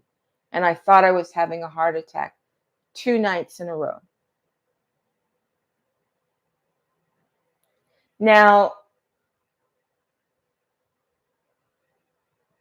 I know that there are people that believe that physical conditions can be created by your living conditions. Like, some people think that cancer is embedded rage, right? And some people think a heart attack means that you fail to love properly. And there's credence in that. I think there's credence in that because, over the weekend, I had become overwhelmed with hostility when I saw Europeans in an environment that was made just for Americans. And I felt like, wow, they can kick me out of Mizell Center in Palm Springs, where the Jews and other Europeans don't want me eating free lunch with them. And they can kick me out and make sure that there are hardly any Black people sitting there, hardly any Chinese people sitting there, but plenty of Jews and plenty of other Europeans. But then in this place where it's supposed to be just my people, I have a percentage of Europeans. And then don't forget that Emily Schwartz there in Arizona told me that she keeps up with Black people because her people need to know what we're up to. And I said, what do you need to know what we're up to for? She said, well, we just need to know so we know what you're doing. And I said, well, we don't go to your synagogues to find out what you're doing. And she was like, had no answer for that, right? Because the surveillance is supposed to go one way. Your enemy watches you, right? Your enemy does a census on you so they know where to attack. They know where to attack. But if you watch them, then you can start getting some of your stuff back, right? Even if some of your stuff is your pride and your self-esteem, which was what was at stake at Mizell Center. Mizell Center didn't like me calling the Europeans Europeans and myself an American. They didn't like me making a point that they are invaders that have stolen my stuff. And I wasn't like offensive about it. It's just when they were being racist and making racist allusions, I just gave it back to them. And they didn't like that. They said, oh, she's disrupting our artificial reality. So I was in a bad mood because I saw these European infiltrators. And I felt like, if we can't even ever talk in private, how are we ever going to have a strategy to save ourselves and stop the genocide? If we're among people that won't even let us talk about genocide, how are we going to stop it? And nobody in the public space is talking about it except me. So what are you going to do if you can't talk? I mean, the Europeans have private homes, private communities, private country clubs, private golf courses, private churches, private apartment buildings, private vacations all over the world that my people can't afford, even if they could get the time off their slave jobs. Okay? So all the Lions Club, the Rotary Club, Europeans have so many places to develop their hatred and their strategies for taking over the land and the economy and oppressing and murdering the people that are Americans. But we don't have any place to talk about our defense. No place. Or even what's happening to us. We're not even allowed to talk what's happening to us. And if, like me, you decide to talk about and explain what's happening to us, then your life becomes endangered. You'll see policemen, armed policemen everywhere you go. You know, at Walmart down here, on Halloween, I was standing in line and there were two children in front of me and two children behind me with their parents. And they were all Americans. They're not Europeans, they're Americans, because I'm here in India where most of the people are Americans. And so I decide, well, you know, I'm going to buy candy for these cute little kids. So I bought candy for the two kids behind me. And then I saw two kids in front of me. I bought candy for them too. And I bought that in a separate purchase so that I could give it to them right away before I rang my stuff up. So, because I had a question about my stuff too. And I didn't want to hold the family ahead of me up. Because I had a question about my stuff because I was buying some art paper. And the all black art paper online was cheaper than the art paper in the store. And the art paper in the store, one color was twice the price of the other color. And I had to ask about it. Anyway, I decided to get cash back because I needed some cash. I forget why I needed cash for church.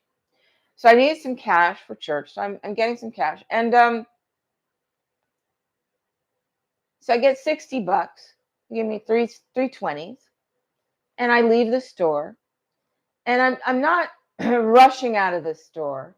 You know, I stopped to talk to one of the Walmart workers who's dressed up like a pirate. And, you know, she's an American woman, a Black American woman. We're laughing and talking, having a good time. You know, and so that took me longer. And then when I got out of my car, I either wiped my car down because there's so much dust from all the construction, the new construction happening by the railroad tracks here. And so I was delayed from leaving the parking lot. So while I'm there, the people that were behind me, they come up to me and they say, check your money. You might have counterfeit money. And I thought they were just trying to scam me at first. And then, you know, they said, no, really. Didn't you get cash back? I say, yeah, I got cash back. And I'm even more suspicious. I'm like, why did you notice? You know, but she says, well, I got cash back too. And I used to work in fast food and I know how to tell counterfeit money just from feeling it. And I got a counterfeit 20 and they had to take it back and give me a real 20. You better check your money and make sure you didn't get a counterfeit 20, because if you did, you can get arrested for passing counterfeit money. You can get in trouble. Go get your money back. If it's, and I said, really? And she said, yeah, I know how to tell the difference. And I said, well, here's the money I got. You know, what do you think? And she felt the 3 20s and she said, this one's counterfeit. Okay. So I go into the store, I go up to customer service. Now that lady, I had gone to customer service to see if I could get the price changed on the paper. That was what I did to delay myself too. That was why I was delayed. That's why the lady behind me was still able to catch up with me. And I went to customer service. And while I was in line for customer service, she came into customer service. And she actually kind of went into the back. And there was something going on, but it didn't look like an emergency or anything. And I didn't know. I thought she was just returning something. And she goes in the back. Okay. But when she says to me outside, then I realized, oh, is that why you went to customer service? She's like, yeah, they had to swap out and give me a real 20. So I go in, I go to customer service and I say, I think one of these bills might be counterfeit. But I'm quiet. I'm saying the same thing that happened to the lady with the 3 kids happened to me. And so the guy feels the money and he says, yeah, this one's not real. And I said, okay, well, give me another one. But then his manager comes out and she like is not a very happy looking person. She doesn't look kind. She doesn't look nice. She doesn't look anything like you want to see. And she says, what happened? Very authoritative. And I just said, well, it happened to the lady before me. Could you just give me my money? I got to go. Got to get home before dark. Can't drive at night. And she said, well, blah, blah, blah, blah, blah. She gets an attitude about it. And she says, well, we have to check the video cameras, to be sure, blah, blah, blah. I said, but I was in front of the lady who got the counterfeit money and she got her money. She got the real money back. She said, well, I can't do that. And then they bring out the manager and like Hector Simpson over at Mizell, they bring out a black manager, a black man. And I don't know, ever since I was in, black men working for the Europeans are so happy to kick black women's butts. I don't know if they have mother complex, I don't know if they want to get back at their mothers and for raising them alone because their fathers got beaten down by the system. I don't know what joy black men under the authority of the Europeans take in persecuting black women. For Hector, he was obviously a homosexual. So he probably just kind of hated women anyway. And so that was a part of his joy and his glee. And then, being West Indian, he probably had the same contempt for Americans that a lot of West Indians have because they don't understand how underground and secret the racism is until they actually get affected by it. And then they're like, I wish I'd listened to you. I thought they were nice and good. I thought I was in a normal world. I had no idea that the Europeans were as determined to rob and murder me and genocide me as they have been. And then they'll come back and tell you, oh, I wish I'd believed you. So you got the guy like Hector. I know that that's pretty much his baggage, but this guy, he just looks like a good looking regular guy. No problem. I was shocked. But then they start treating me, well, we have to look through the videotapes and blah, blah, blah. And I'm like, I've got to go. You gave the other woman, you gave her money back. And the guy's treating me like a criminal. So ultimately, I said something to offend him. And he says, I'm not giving you back your money at all. And so then I get loud so everybody at the registers can hear me. I'm like, you're saying that you're going to pass me a counterfeit 20. You're passing out counterfeit 20s at your cash registers, and you're not even going to give me the counterfeit 20 back? You're going to steal from me? That's not stealing. It's not stealing. But then the evil face, scrunchy face girl, she comes out with a real 20 and gives the 20 to me, and I leave the store. Because they wanted me to get my receipt. So I had to go back out and my back was killing me that day. And I had to go back out to the car because I had been up all night with pain in my mouth. And I had to go back out to the car, walk all the way back out to the car, get my receipt, bring it back in. And that was when, he said he's not giving me my money back. And she took the receipt and everything. And then she comes back with my 20. And they actually kept my receipt, accidentally, I'm sure. But when I came back in the store, I came back in with my camera on, right? And the manager says, I didn't give you permission to video me. I said, well, guess what? You're videoing me, and I don't need your permission. You're in public. I don't need your permission to video you. And he says, well, I'm not giving you your money back. You can forget it. And he starts to walk off, and I'm like, oh my God, he's acting like a child and breaking the law. You're going to rob me? And I was like, get loud, blah, blah, blah. Anyway, she brings me my 20. I turned the camera off when he said not to, because I always do. It's a matter of respect, I think. But then I turned it back on when he said he wasn't going to give me my money. And you'll never guess what. During that recording, maybe I accidentally pressed slow motion somewhere in there. But he started talking like a demon and going in slow motion. And I could see his eyes. And it almost looked like he was possessed for a couple of minutes. And this was on Halloween, too. And I could show you the video, but I won't, right now. But it actually looks like a demonic possession. And that happened on my telephone once before. When I was in Mesa, Arizona, it suddenly went into a demonic possession while I was videotaping the drummer. And when I went to talk to the drummer after that, it turned out that he was some kind of schizophrenic, which means interdimensional. Okay? So that was like a bit of weirdness. And I thought, wow, he's evil. It's Halloween. And I got a recording of a demon talking. See the light in his eye. And then it went out of his eye. Anyway, I got my $20 back, but Walmart passing counterfeit 20s and then management attacking the customers that reported instead of having the police in there. Well, the next time I went to that Walmart, a policeman fully armed with a badge appears in the ice cream section.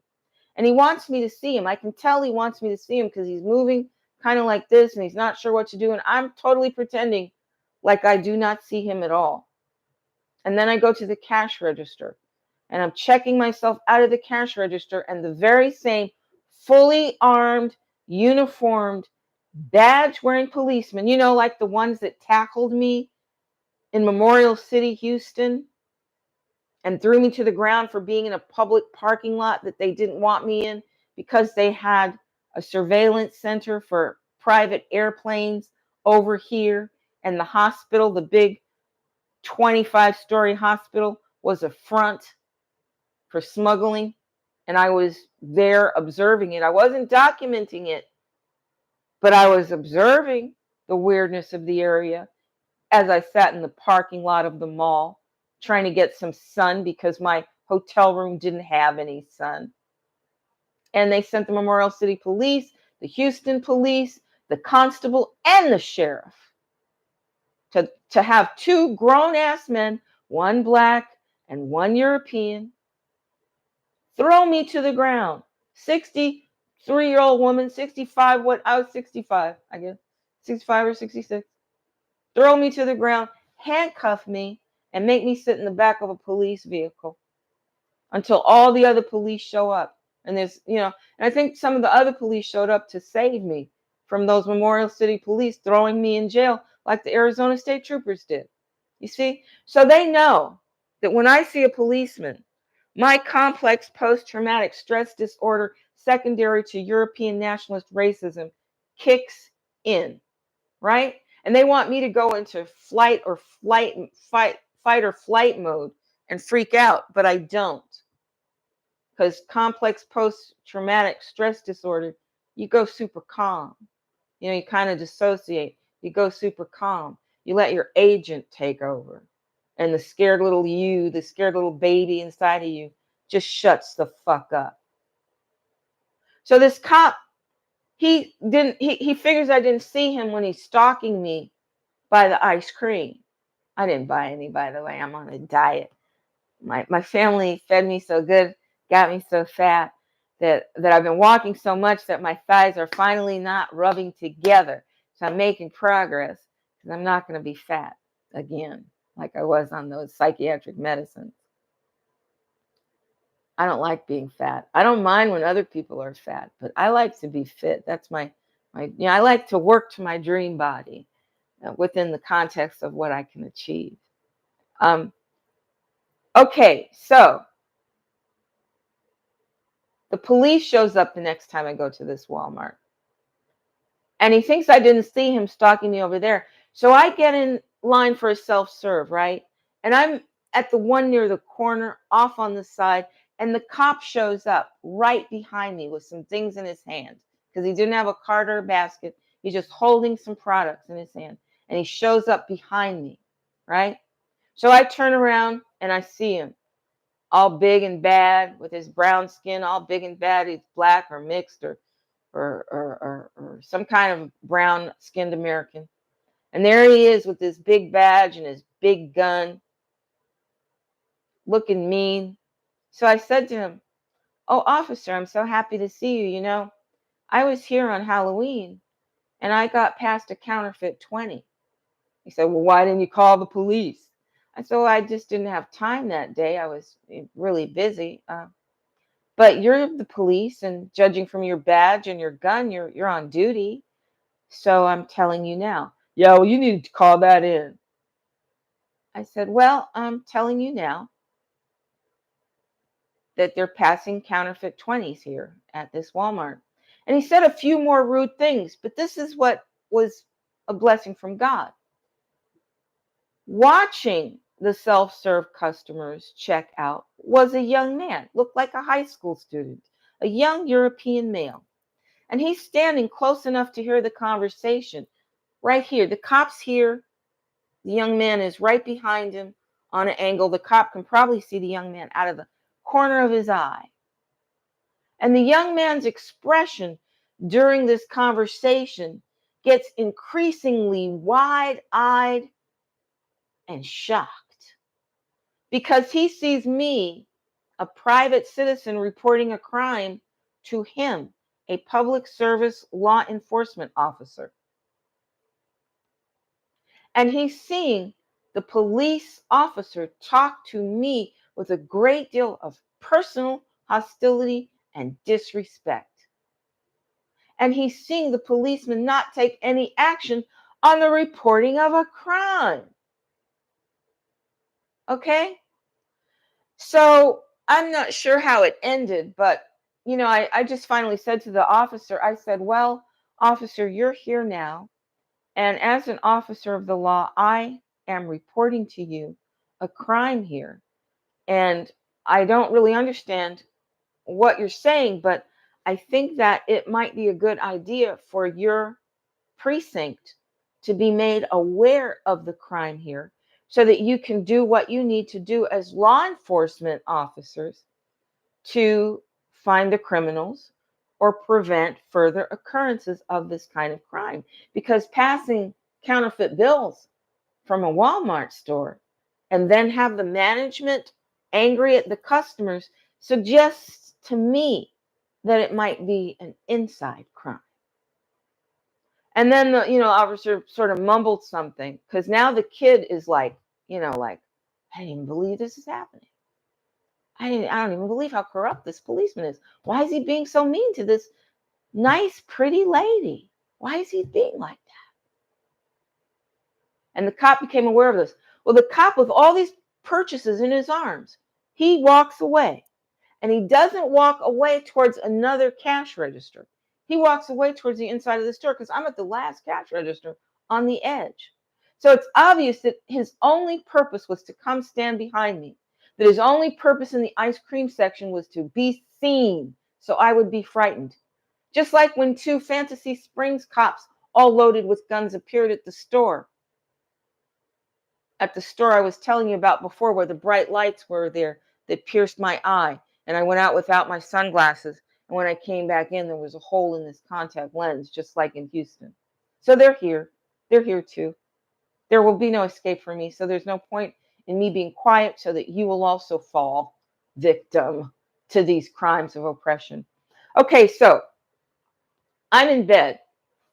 2 o'clock in the morning. I wake up with my heart going like this and numbness in my left arm and pressure in my upper stomach. Pressure. And I know that these are the signs of a heart attack. Okay? But I also have the feeling that it's not inside of me, that it is being projected onto me through either witchcraft, because a couple of people in Palm Springs took my photograph, one at the post office, one at the grocery store. The grocery store wine taster, I tasted some wine that the sampler was giving, and she said, oh, let me take your picture. And then a man came into the post office with a little dog in his arms, like my little dog. And he said, oh, let me get a selfie. But then he left the line before getting served. So I don't know, when Satanists have your picture, they're able to do magic spells. And I believe that spells are real because of my experiences in Houston and because of the effectiveness of the protections that I use. But I do not use a lot of protections because I do not want to practice witchcraft. Okay? I want to rely on God. I want to rely on the powers of the good ETs as well. But I don't want to use witchcraft, because when you summon a jinn or a demon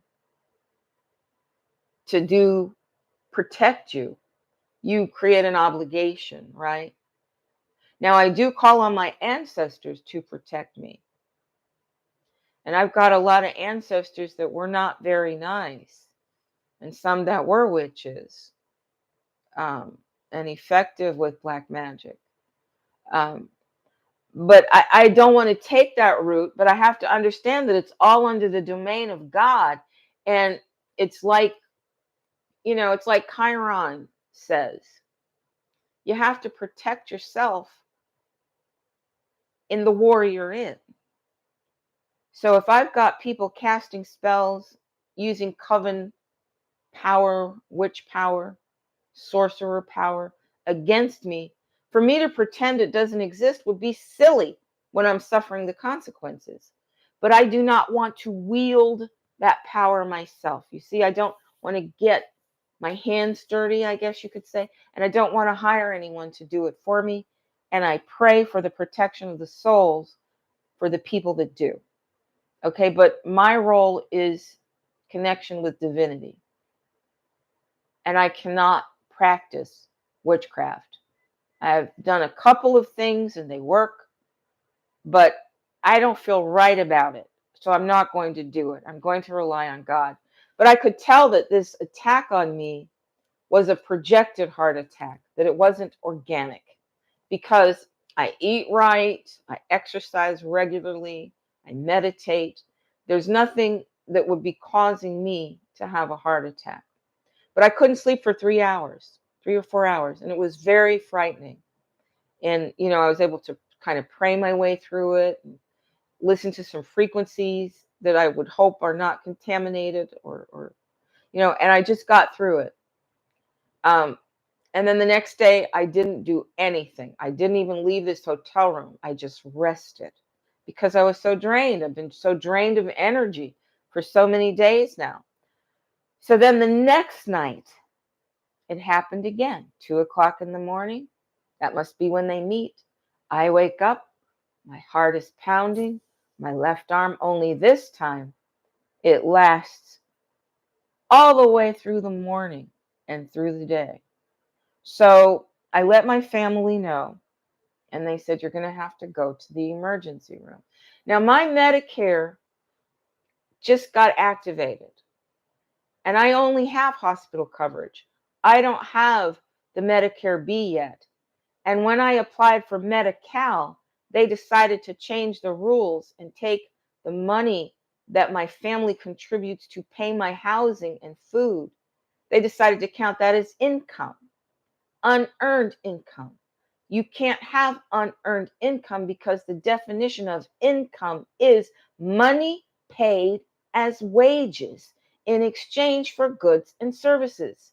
Well, this is not unearned income, but they did it anyway to deprive me, maybe because when I complained to the board of directors of Mizell Center, it actually went to the board of directors of Riverside County, that they're all a part of a matrix that makes sure that the best social services get delivered to the Europeans and the Jews, and that the blacks and browns and yellows are scrabbling, trying to get a piece of it. Okay? And that's what's going on. That's what's going on. So I felt that I had been sabotaged from the top, and they were counting this income that's not income, so that they didn't give me Medi-Cal, which would pay for me to go to see a doctor and pay all the costs. Instead, they gave me a $2,600 deductible, and I could only find out by going to the dentist and thinking I'm going to go to the dentist because I finally got Medi-Cal. They say you have Medi-Cal, but with a $2,600 deductible, and I'm a person with no income, right? Except unearned income and non mature and compensation that's not money. Okay, I can't go in and say, hey, I will trade you this pantsuit for some dental work. So it's not fungible. You can't exchange it for goods and services. So it's not income. Income has to be cash, money that you exchange for goods and services. So they change all the rules to make sure that at each step of the way they're knowing how you survive and making sure that how you survive becomes outlawed, becomes compromised, just plucking the feathers from your eagle chest. So they know every way you're staying alive, and then they deprive you. Even though you pay into the system, your family pays into the system, you're entitled to it, but they distribute the entitlements to the ones that they want to. The people in the European nationalist, racist convention. So I have hospitalization. I can go deal with this, right? I don't have to, work it out on my own and do faith healing. I don't have to do that. So I go into the hospital, the JFK Memorial Hospital, and I sign in, and I only meet one horrible person, which was really super cool. I mean, I'm sitting there signing in, and she's asking me questions and asking me to repeat myself each time.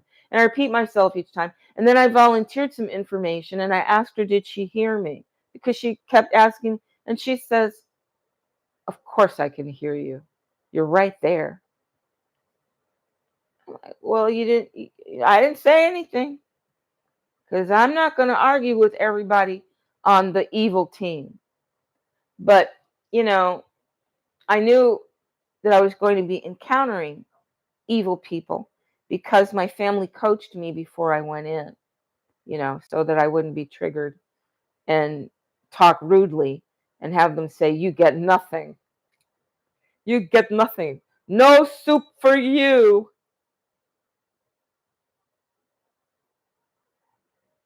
But I go in, and because of chest pain, I get moved through the system quickly. My blood pressure was high, like a hypertension 2 level, but it wasn't threatening of a heart attack. And they had me fill out an electronic record on my own cell phone. And that's why I'm talking to you. Okay. Also, something else. They took my blood, gave me a full report of my blood. And then at the end, they wanted to take my blood again to compare. After giving me 4 aspirins, they wanted to compare my blood.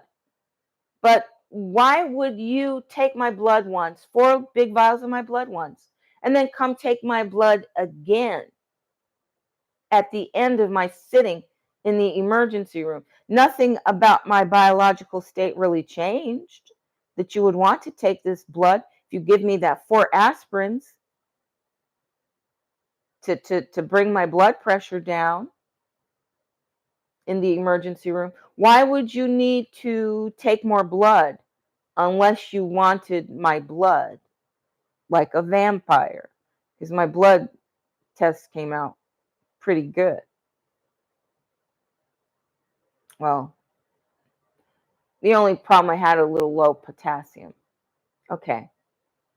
So they also did a chest x-ray, but they didn't report the breast lump.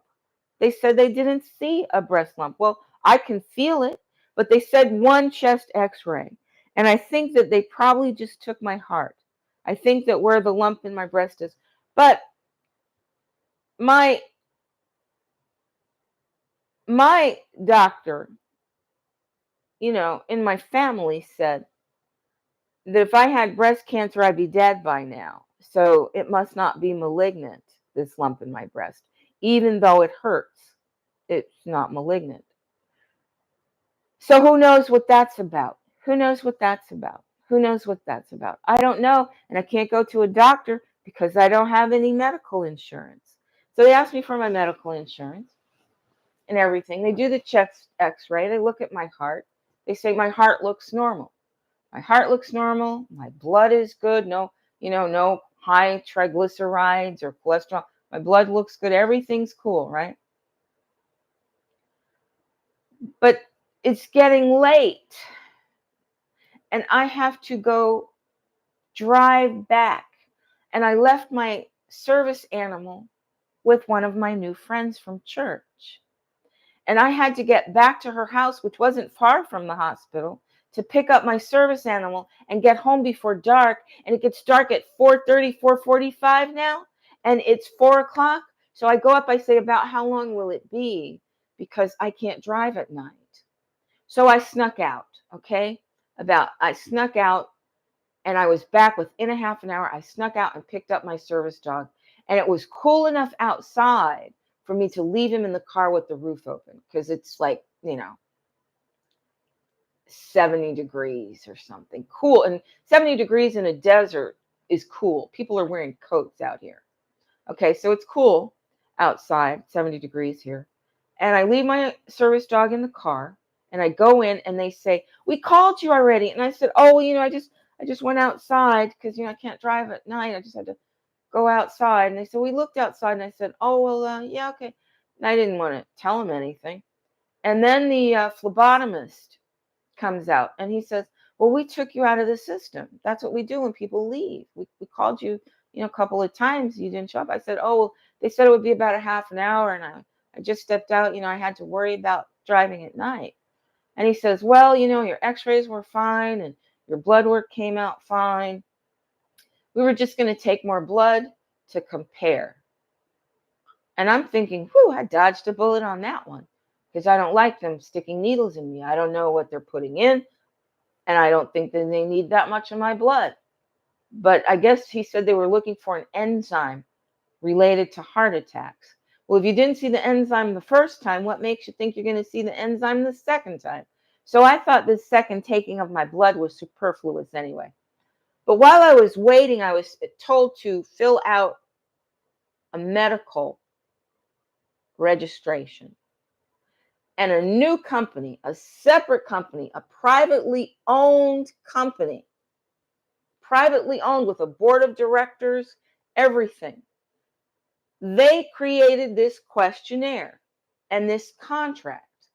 And unlike most contracts, see, usually when I read a contract, I amend it, because that's what my mother, the lawyer, taught me.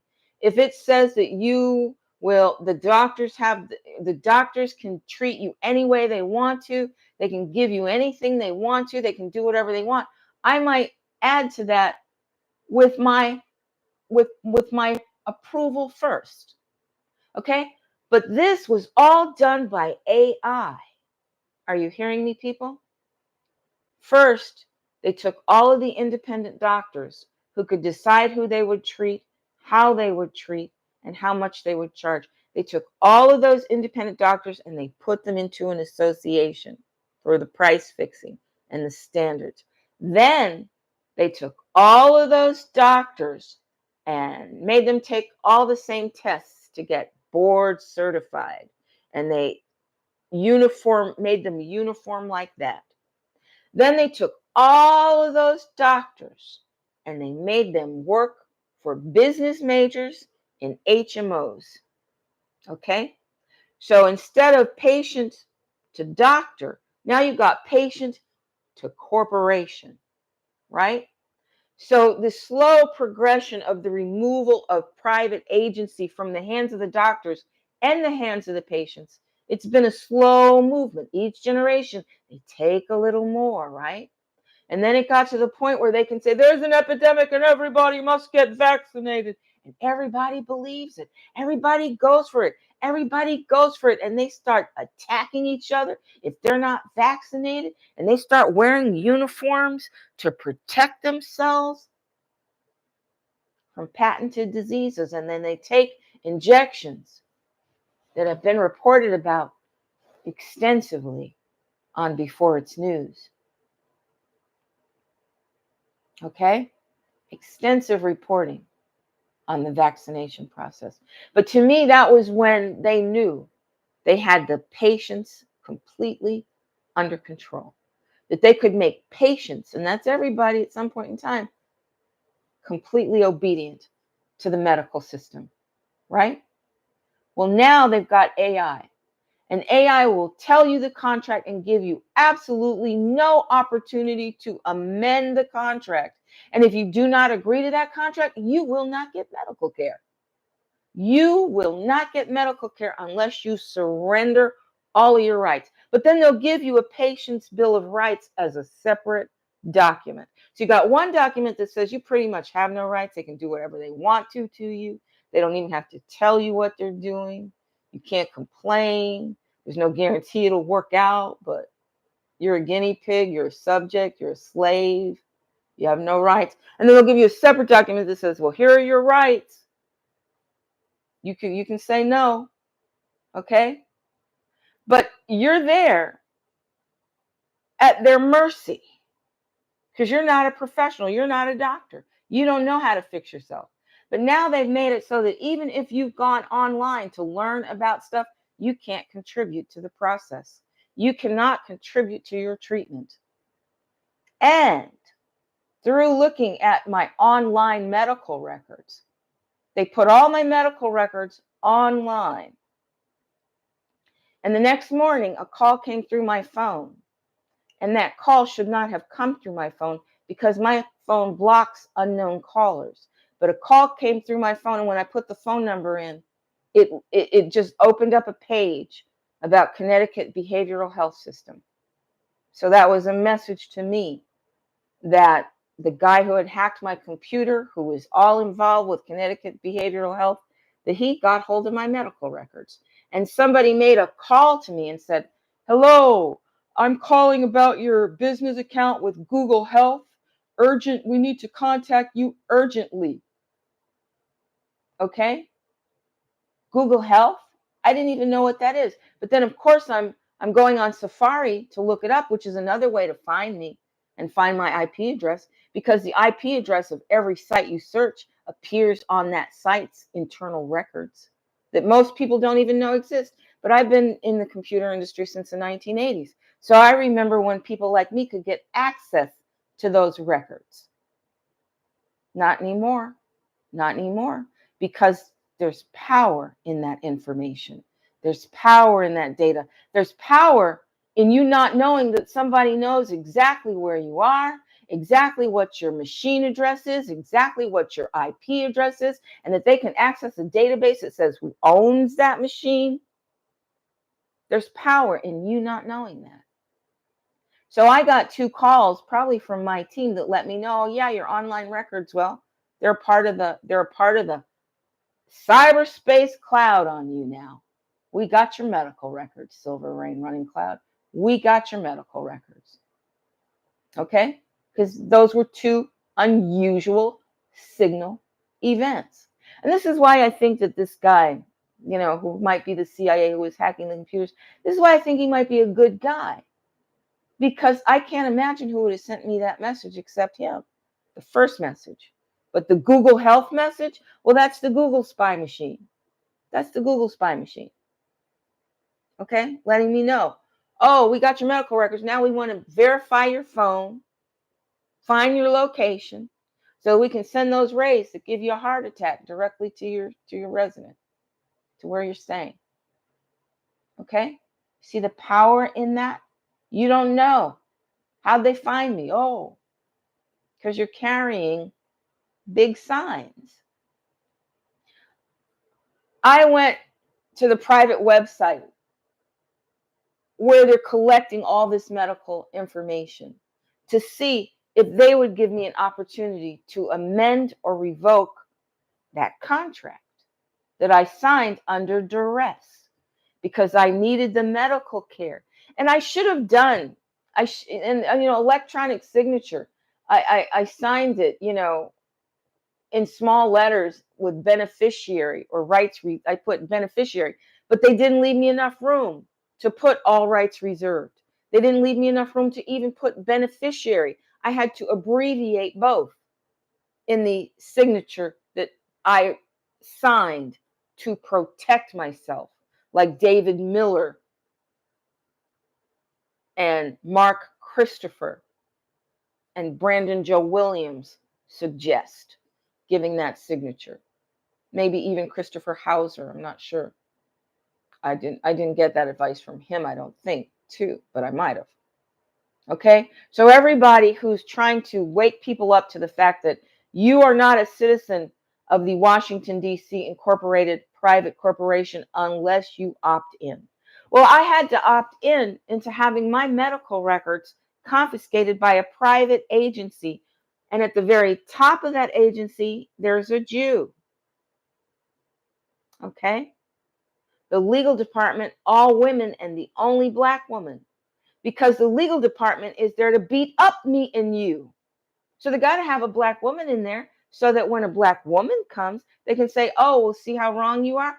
Like they deployed the black man on me at Walmart where they're passing counterfeit 20s. Right?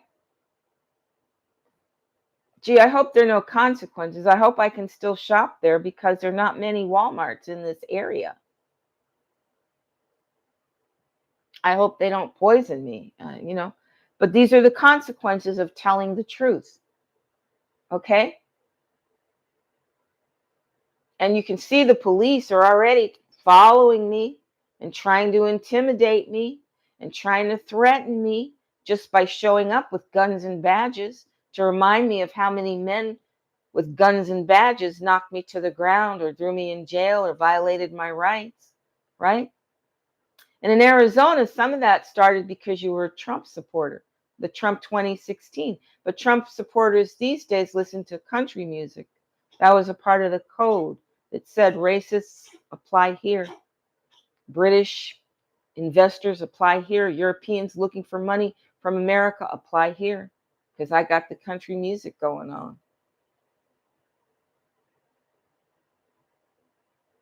And so many brown-skinned people don't want to be treated like black-skinned people. So they try to ally themselves with their enemy. It's like a crazy Stockholm syndrome.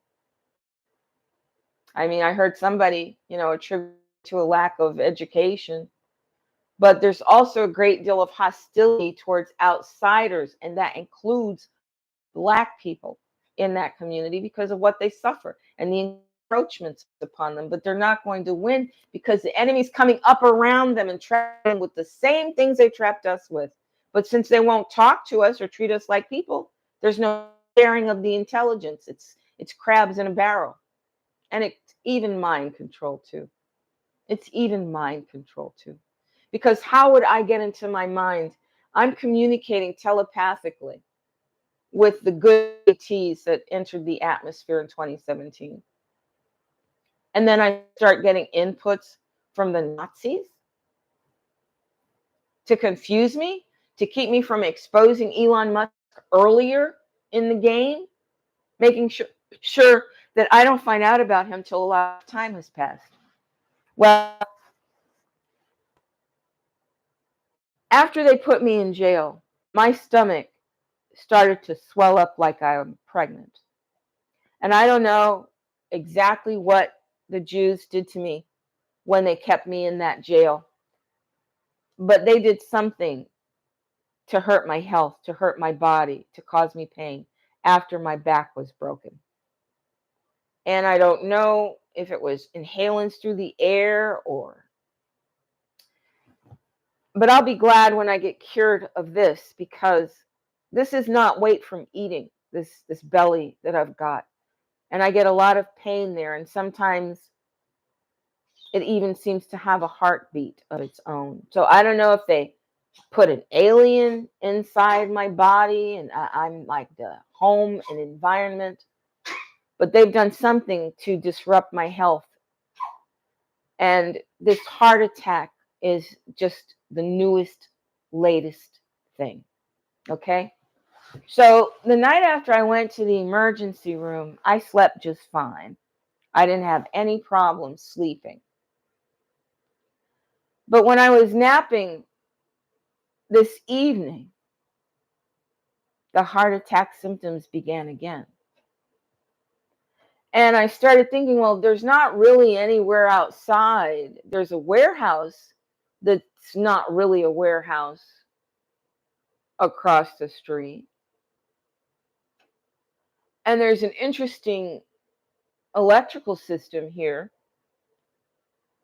But Starlink could be doing this. The computer could be doing this. There are so many ways that our enemies can be making my heart go into a heart attack. Because what the emergency room proved is that it's not organic. It's not an organically caused heart attack. It's induced. Okay? So my heart beating fast, hurting, pounding in my chest. I feel it a little bit now. It's being induced on me. So if I die of a heart attack, it won't be biological because there's no heart attack enzyme in my blood. There's no plaques or damage to my heart on x-ray. There's no organic reason for me to be feeling this way, as if I'm being defibrillated. So it's an attack on me. Is it a black magic attack? Is black magic nothing more than advanced technology? Is it being projected from across the street? Is it being projected through the lighting system? Is it being projected through them following my IP address? Because the interesting thing is that last night I had this new Chromebook, but I never signed it into my Google account. I didn't sign it into my Google account until today. But now that it's signed into my Google account, this machine address is associated with me. So even when I log in as a guest and do not log into my Google account, they can still access this machine. And maybe they can even send rays out through this machine while it's turned off. Like they can access my iPhone through a Faraday bag or when it's turned off and turn it back on. So I don't know exactly how this attack is being made, and I'm in ignorance deliberately, but I do know that it's not a biological heart attack, that it's being induced. And so far I'm able to stay a step beyond it, but it's uncomfortable, and it woke me up, and it made me say, Silver Rain, Silver Rain, Silver Rain, Runningcloud, get online. I don't care how scared you are. I don't care how much you wish you were normal. I don't care how much you want to be safe. You've got to report what's happening to you right now because they might kill you tonight. And that's the fact. And I've already got the police surveillance and the threatening and the hostility. I've already got people acting out against me at the municipal levels, the county levels. I've already got them showing all the signs that I've seen before. So being quiet isn't an option, okay? Because whether I live or die, the movement has to go on. In that movie, The Matrix, I was thinking about it. I was thinking, the only way they had a resistance was because somebody kept the truth alive. And if you don't keep the truth alive, then people have no reference. They have no way to know what happened, no way to know how did they get here, no way to know how are the systems of control operating. Where are the systems of control? Well, let me tell you right now, it went from doctor to patient.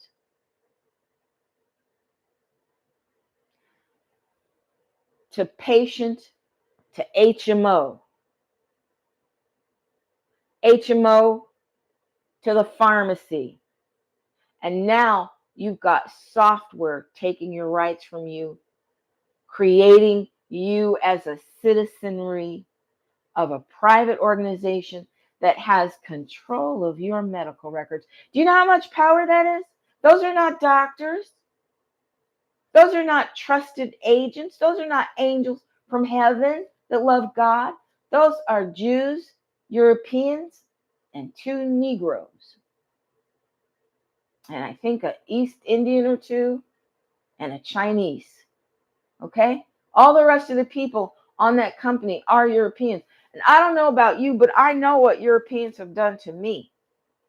And to have them with access to my medical records, access to my blood profile, my DNA, that's scary, people.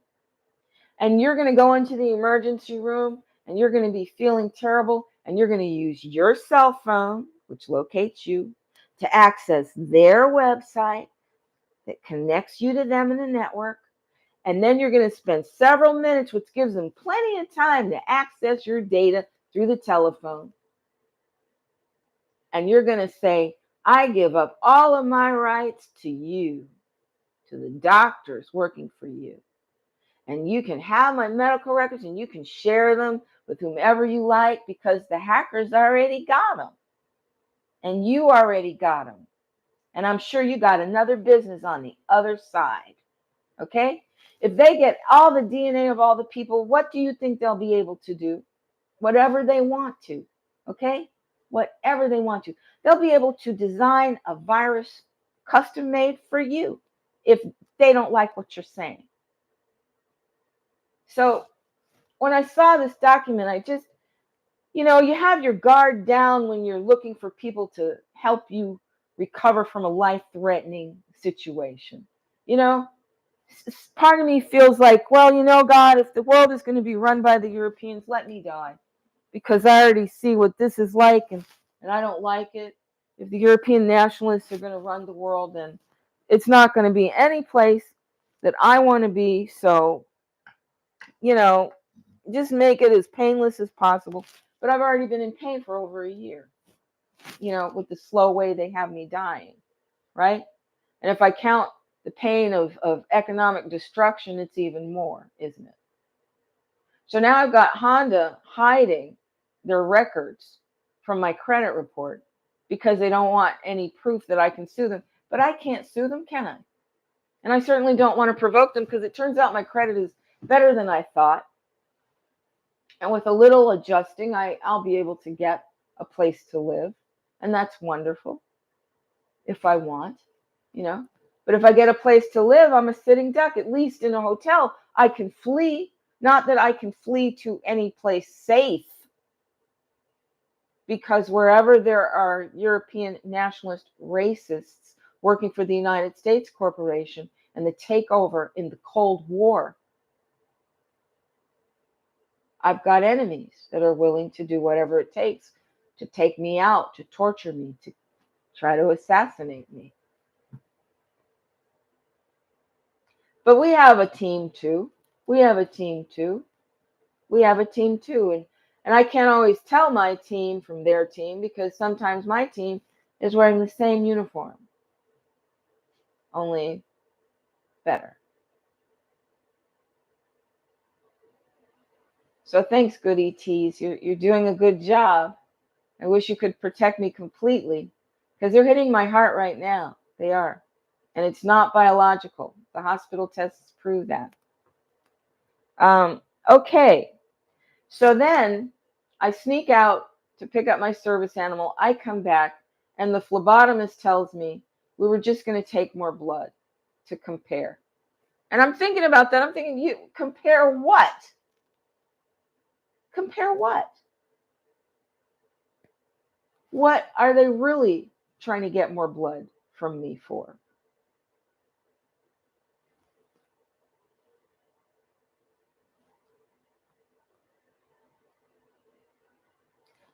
The environment of the hospital is the next thing I want to talk about. The environment at the Kennedy Hospital, the waiting room was very small. I think there were maybe 20 chairs in the waiting room. The nurse assistant that does the blood pressure had nothing but a chair in the side in the room. He just had a chair in the room, and all the patients, are sitting in a row, and he's over here doing all the tests, and the guard has a big desk, and he's sitting there, and then the two agents behind the admissions window. So you go through an admissions process with the agent at the window, and then you go through submission into the software. And I don't know if I had refused to do the software. I'd already gotten the treatment, and I really could have refused to do the software. But I didn't. I didn't refuse. When you're sick, you don't think like you think when you're well, when you're not having any problems. When you're sick and you're struggling, and you think you're having a heart attack, you're just not as on top of your self-protection as you need to be. Now, once you go into the treatment rooms, because they did an x-ray on my chest, once you go into the treatment rooms, it looks like chaos, okay? There are phlebotomists, there are techs, there are orderlies, there are physician assistants. There, behind the door, there were so many people. It was like a bustling city street, and the room was small and dark. Okay? Now, if I was working there with all those other people frantically working around me, moving fast, and people in pain, suffering, and babies crying, I wouldn't have a lot of tolerance or patience for people's pain because my psychological pain threshold would be so high. The working environment for the medical professionals was, in my idea, inhumane. It was crowded, it was loud, it was green tinted. There were people sitting on chairs, obviously suffering. There were good looking, well dressed European phlebotomists and physician's assistants buzzing around, being, the physician assistant was actually kind of rude to me. And I wasn't upset about him at all, but that rude nurse, I was just trying to take down everybody's name who saw me just so I would remember. And I just asked her, and she was like, "We don't give out names here," which isn't true. Of course you give out names at the hospital. But, she thought I was trying to report him or something because I guess he must have had complaints on him or something. She was very defensive of telling me his name, just how to spell. He had a funny last name, Timothy did. Anyway, when I look at my medical reports online, I'm able to see all my blood tests online. I couldn't see my x-ray online because I really wanted to see, this mass that I can feel that they say they can't see. But I think it's because they only took a picture of my heart. I don't think they really included my entire breast in the picture. So when I'm in this behind the door, and it looks hectic and crazy because we had to walk through that to go to the x-ray department. We go to the x-ray department, they do the x-ray, we come back, and I'm just noticing this room is so chaotic, and there's plenty of hospital space with nobody in it, but they deliberately created this hostile working condition for the medical professionals. Now, when I looked at my medical records, one of the doctors who signed off on my case isn't even in California. He's in another state altogether, and he was not present. There were other doctors listed on my records who will be paid a percentage of the price who were not present. I did not see them. Some of them didn't even live in California, which means that what they've done with the hospital system is that they have made sure that the doctors are transients, and it creates an opportunity for certain doctors to get paid a great deal more than other doctors because they have patients remotely that they never see. Because there was a big part in the contract about telemedicine, right? So they could just say, well, the doctor talked to the PA and that counts as an office visit, right? I saw a physician's assistant for a minute. He was rushed. He wasn't polite, but the environment he was in, I don't blame him. I'd be rushed and impolite myself. I saw a phlebotomist twice. The phlebotomist told me the results of the tests and took my blood. I saw an orderly who escorted me to the x-ray. I saw an x-ray technician who did not introduce herself, who just came and took the picture and left. She was a European too. Now, most of the professionals were Europeans. Most of the patients were brown-skinned Americans. Okay?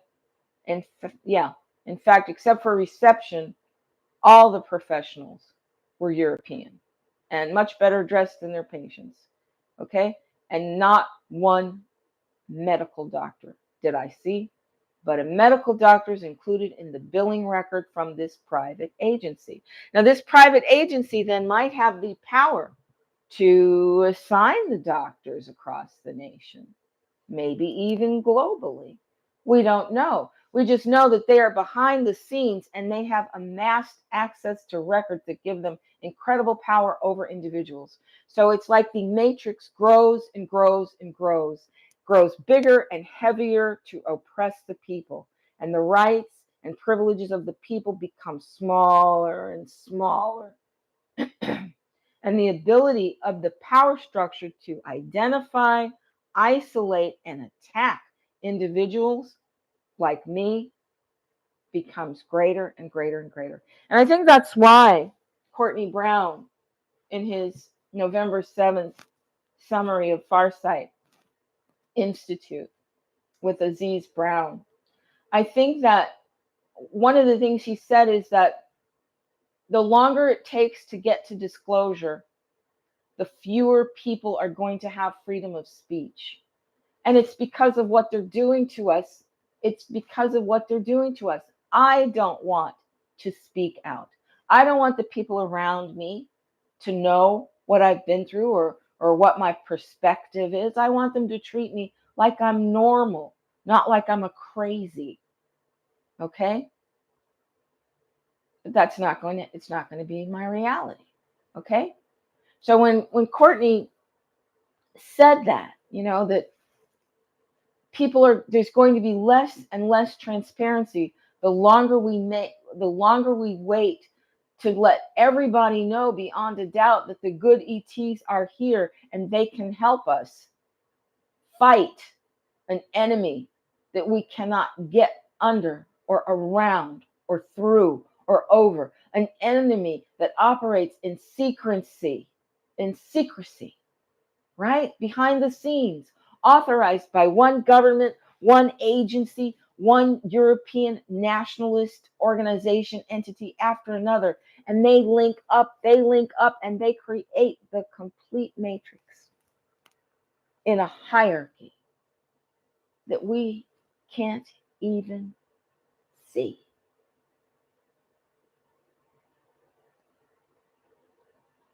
Well, I don't know how catastrophic disclosure would take place. I really don't. All I know is that Stefan is talking about sunspots. And when I see the sun behind him, it looks like it's about to crack in two like a walnut. That's how active the sunspot activity is around the perimeter of the moon, around the radius of the moon, of the sun, right?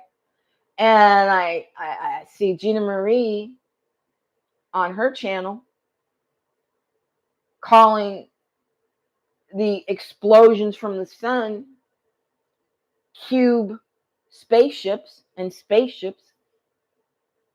as a part of a sky war. And I hear Courtney say that at some point Harvey and the other ETs that he communicates with are gonna turn the war hot, the war in the sky hot. I mean, we're in a Cold War here because we've got all of these people in cyberspace planning and plotting our complete subjugation, and we're talking about an election between peers. We're talking about an election, and whoever won, they're going to support what's going on. Not a single candidate said, I'm going to stop the cyberspace takeover of American freedom and rights. Not one of them said, I'm going to stop the monopoly of Elon Musk and his diverse industries that create a matrix of control for you and me. No.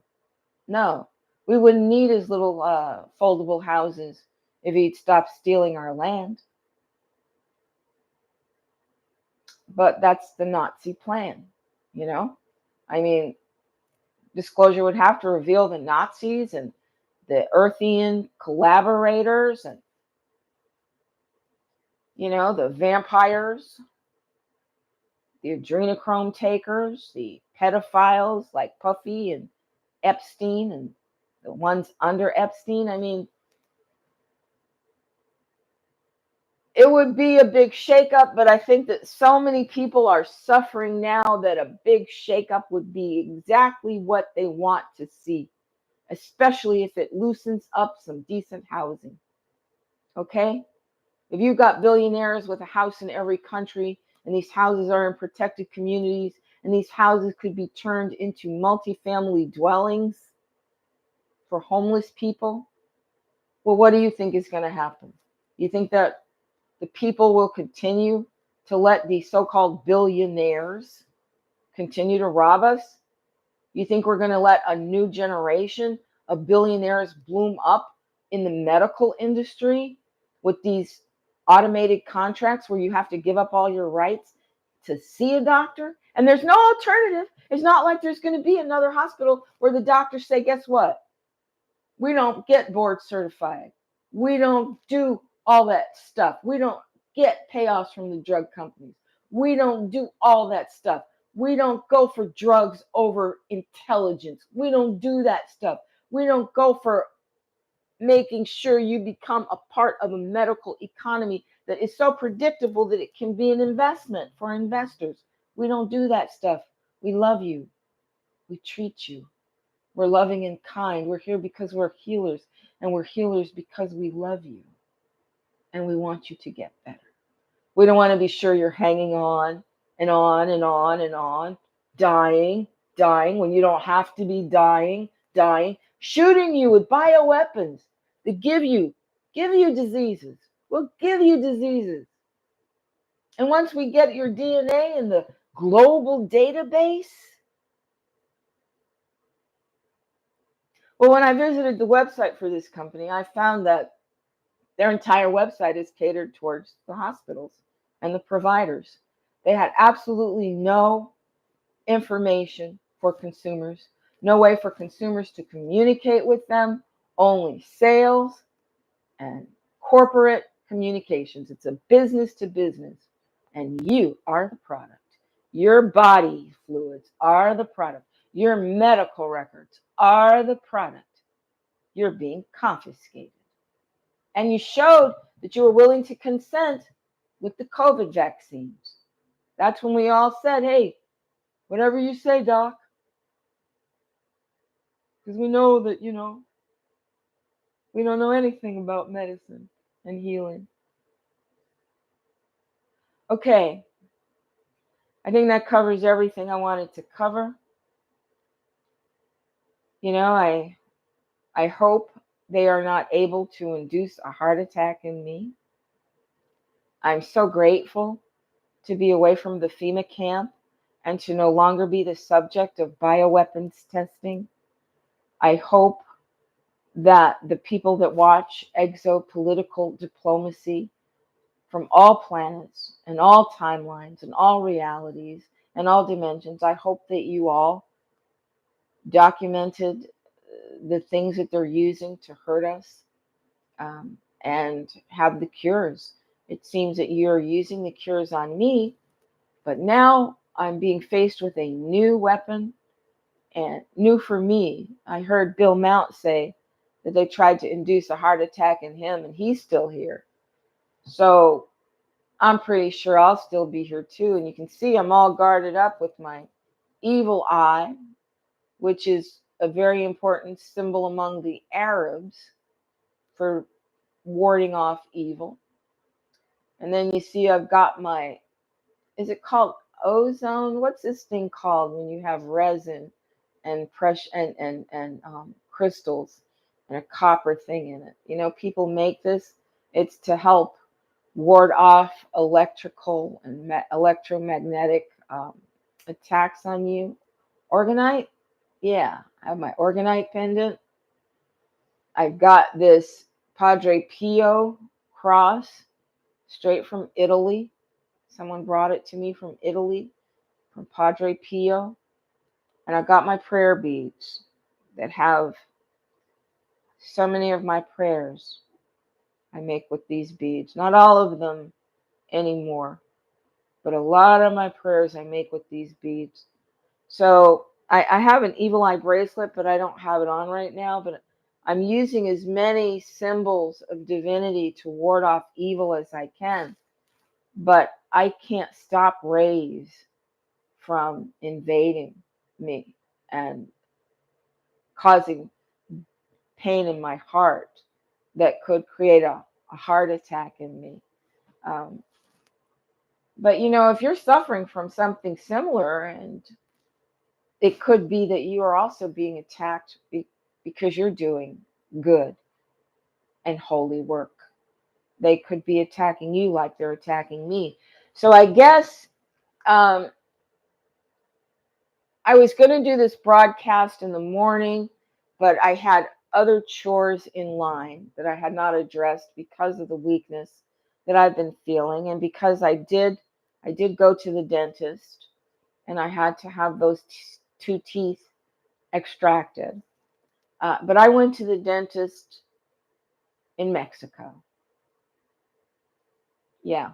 And I know Scheinbaum is the president, so they probably will become a part of the Epstein, Levine, Shapiro, Weinstein. It'll probably end up that Mexico will also find itself invaded, and they will not be able to provide the quality health care that they do right now, as the matrix that they've installed here over the people in this part of America is transported wholly to Mexico. Because just like they practiced a lot of the matrix level oppression and organized European nationalist racism on the Black Indians on the East Coast, they just transplanted that system west and west and west. After the outright slaughter from the Mormons under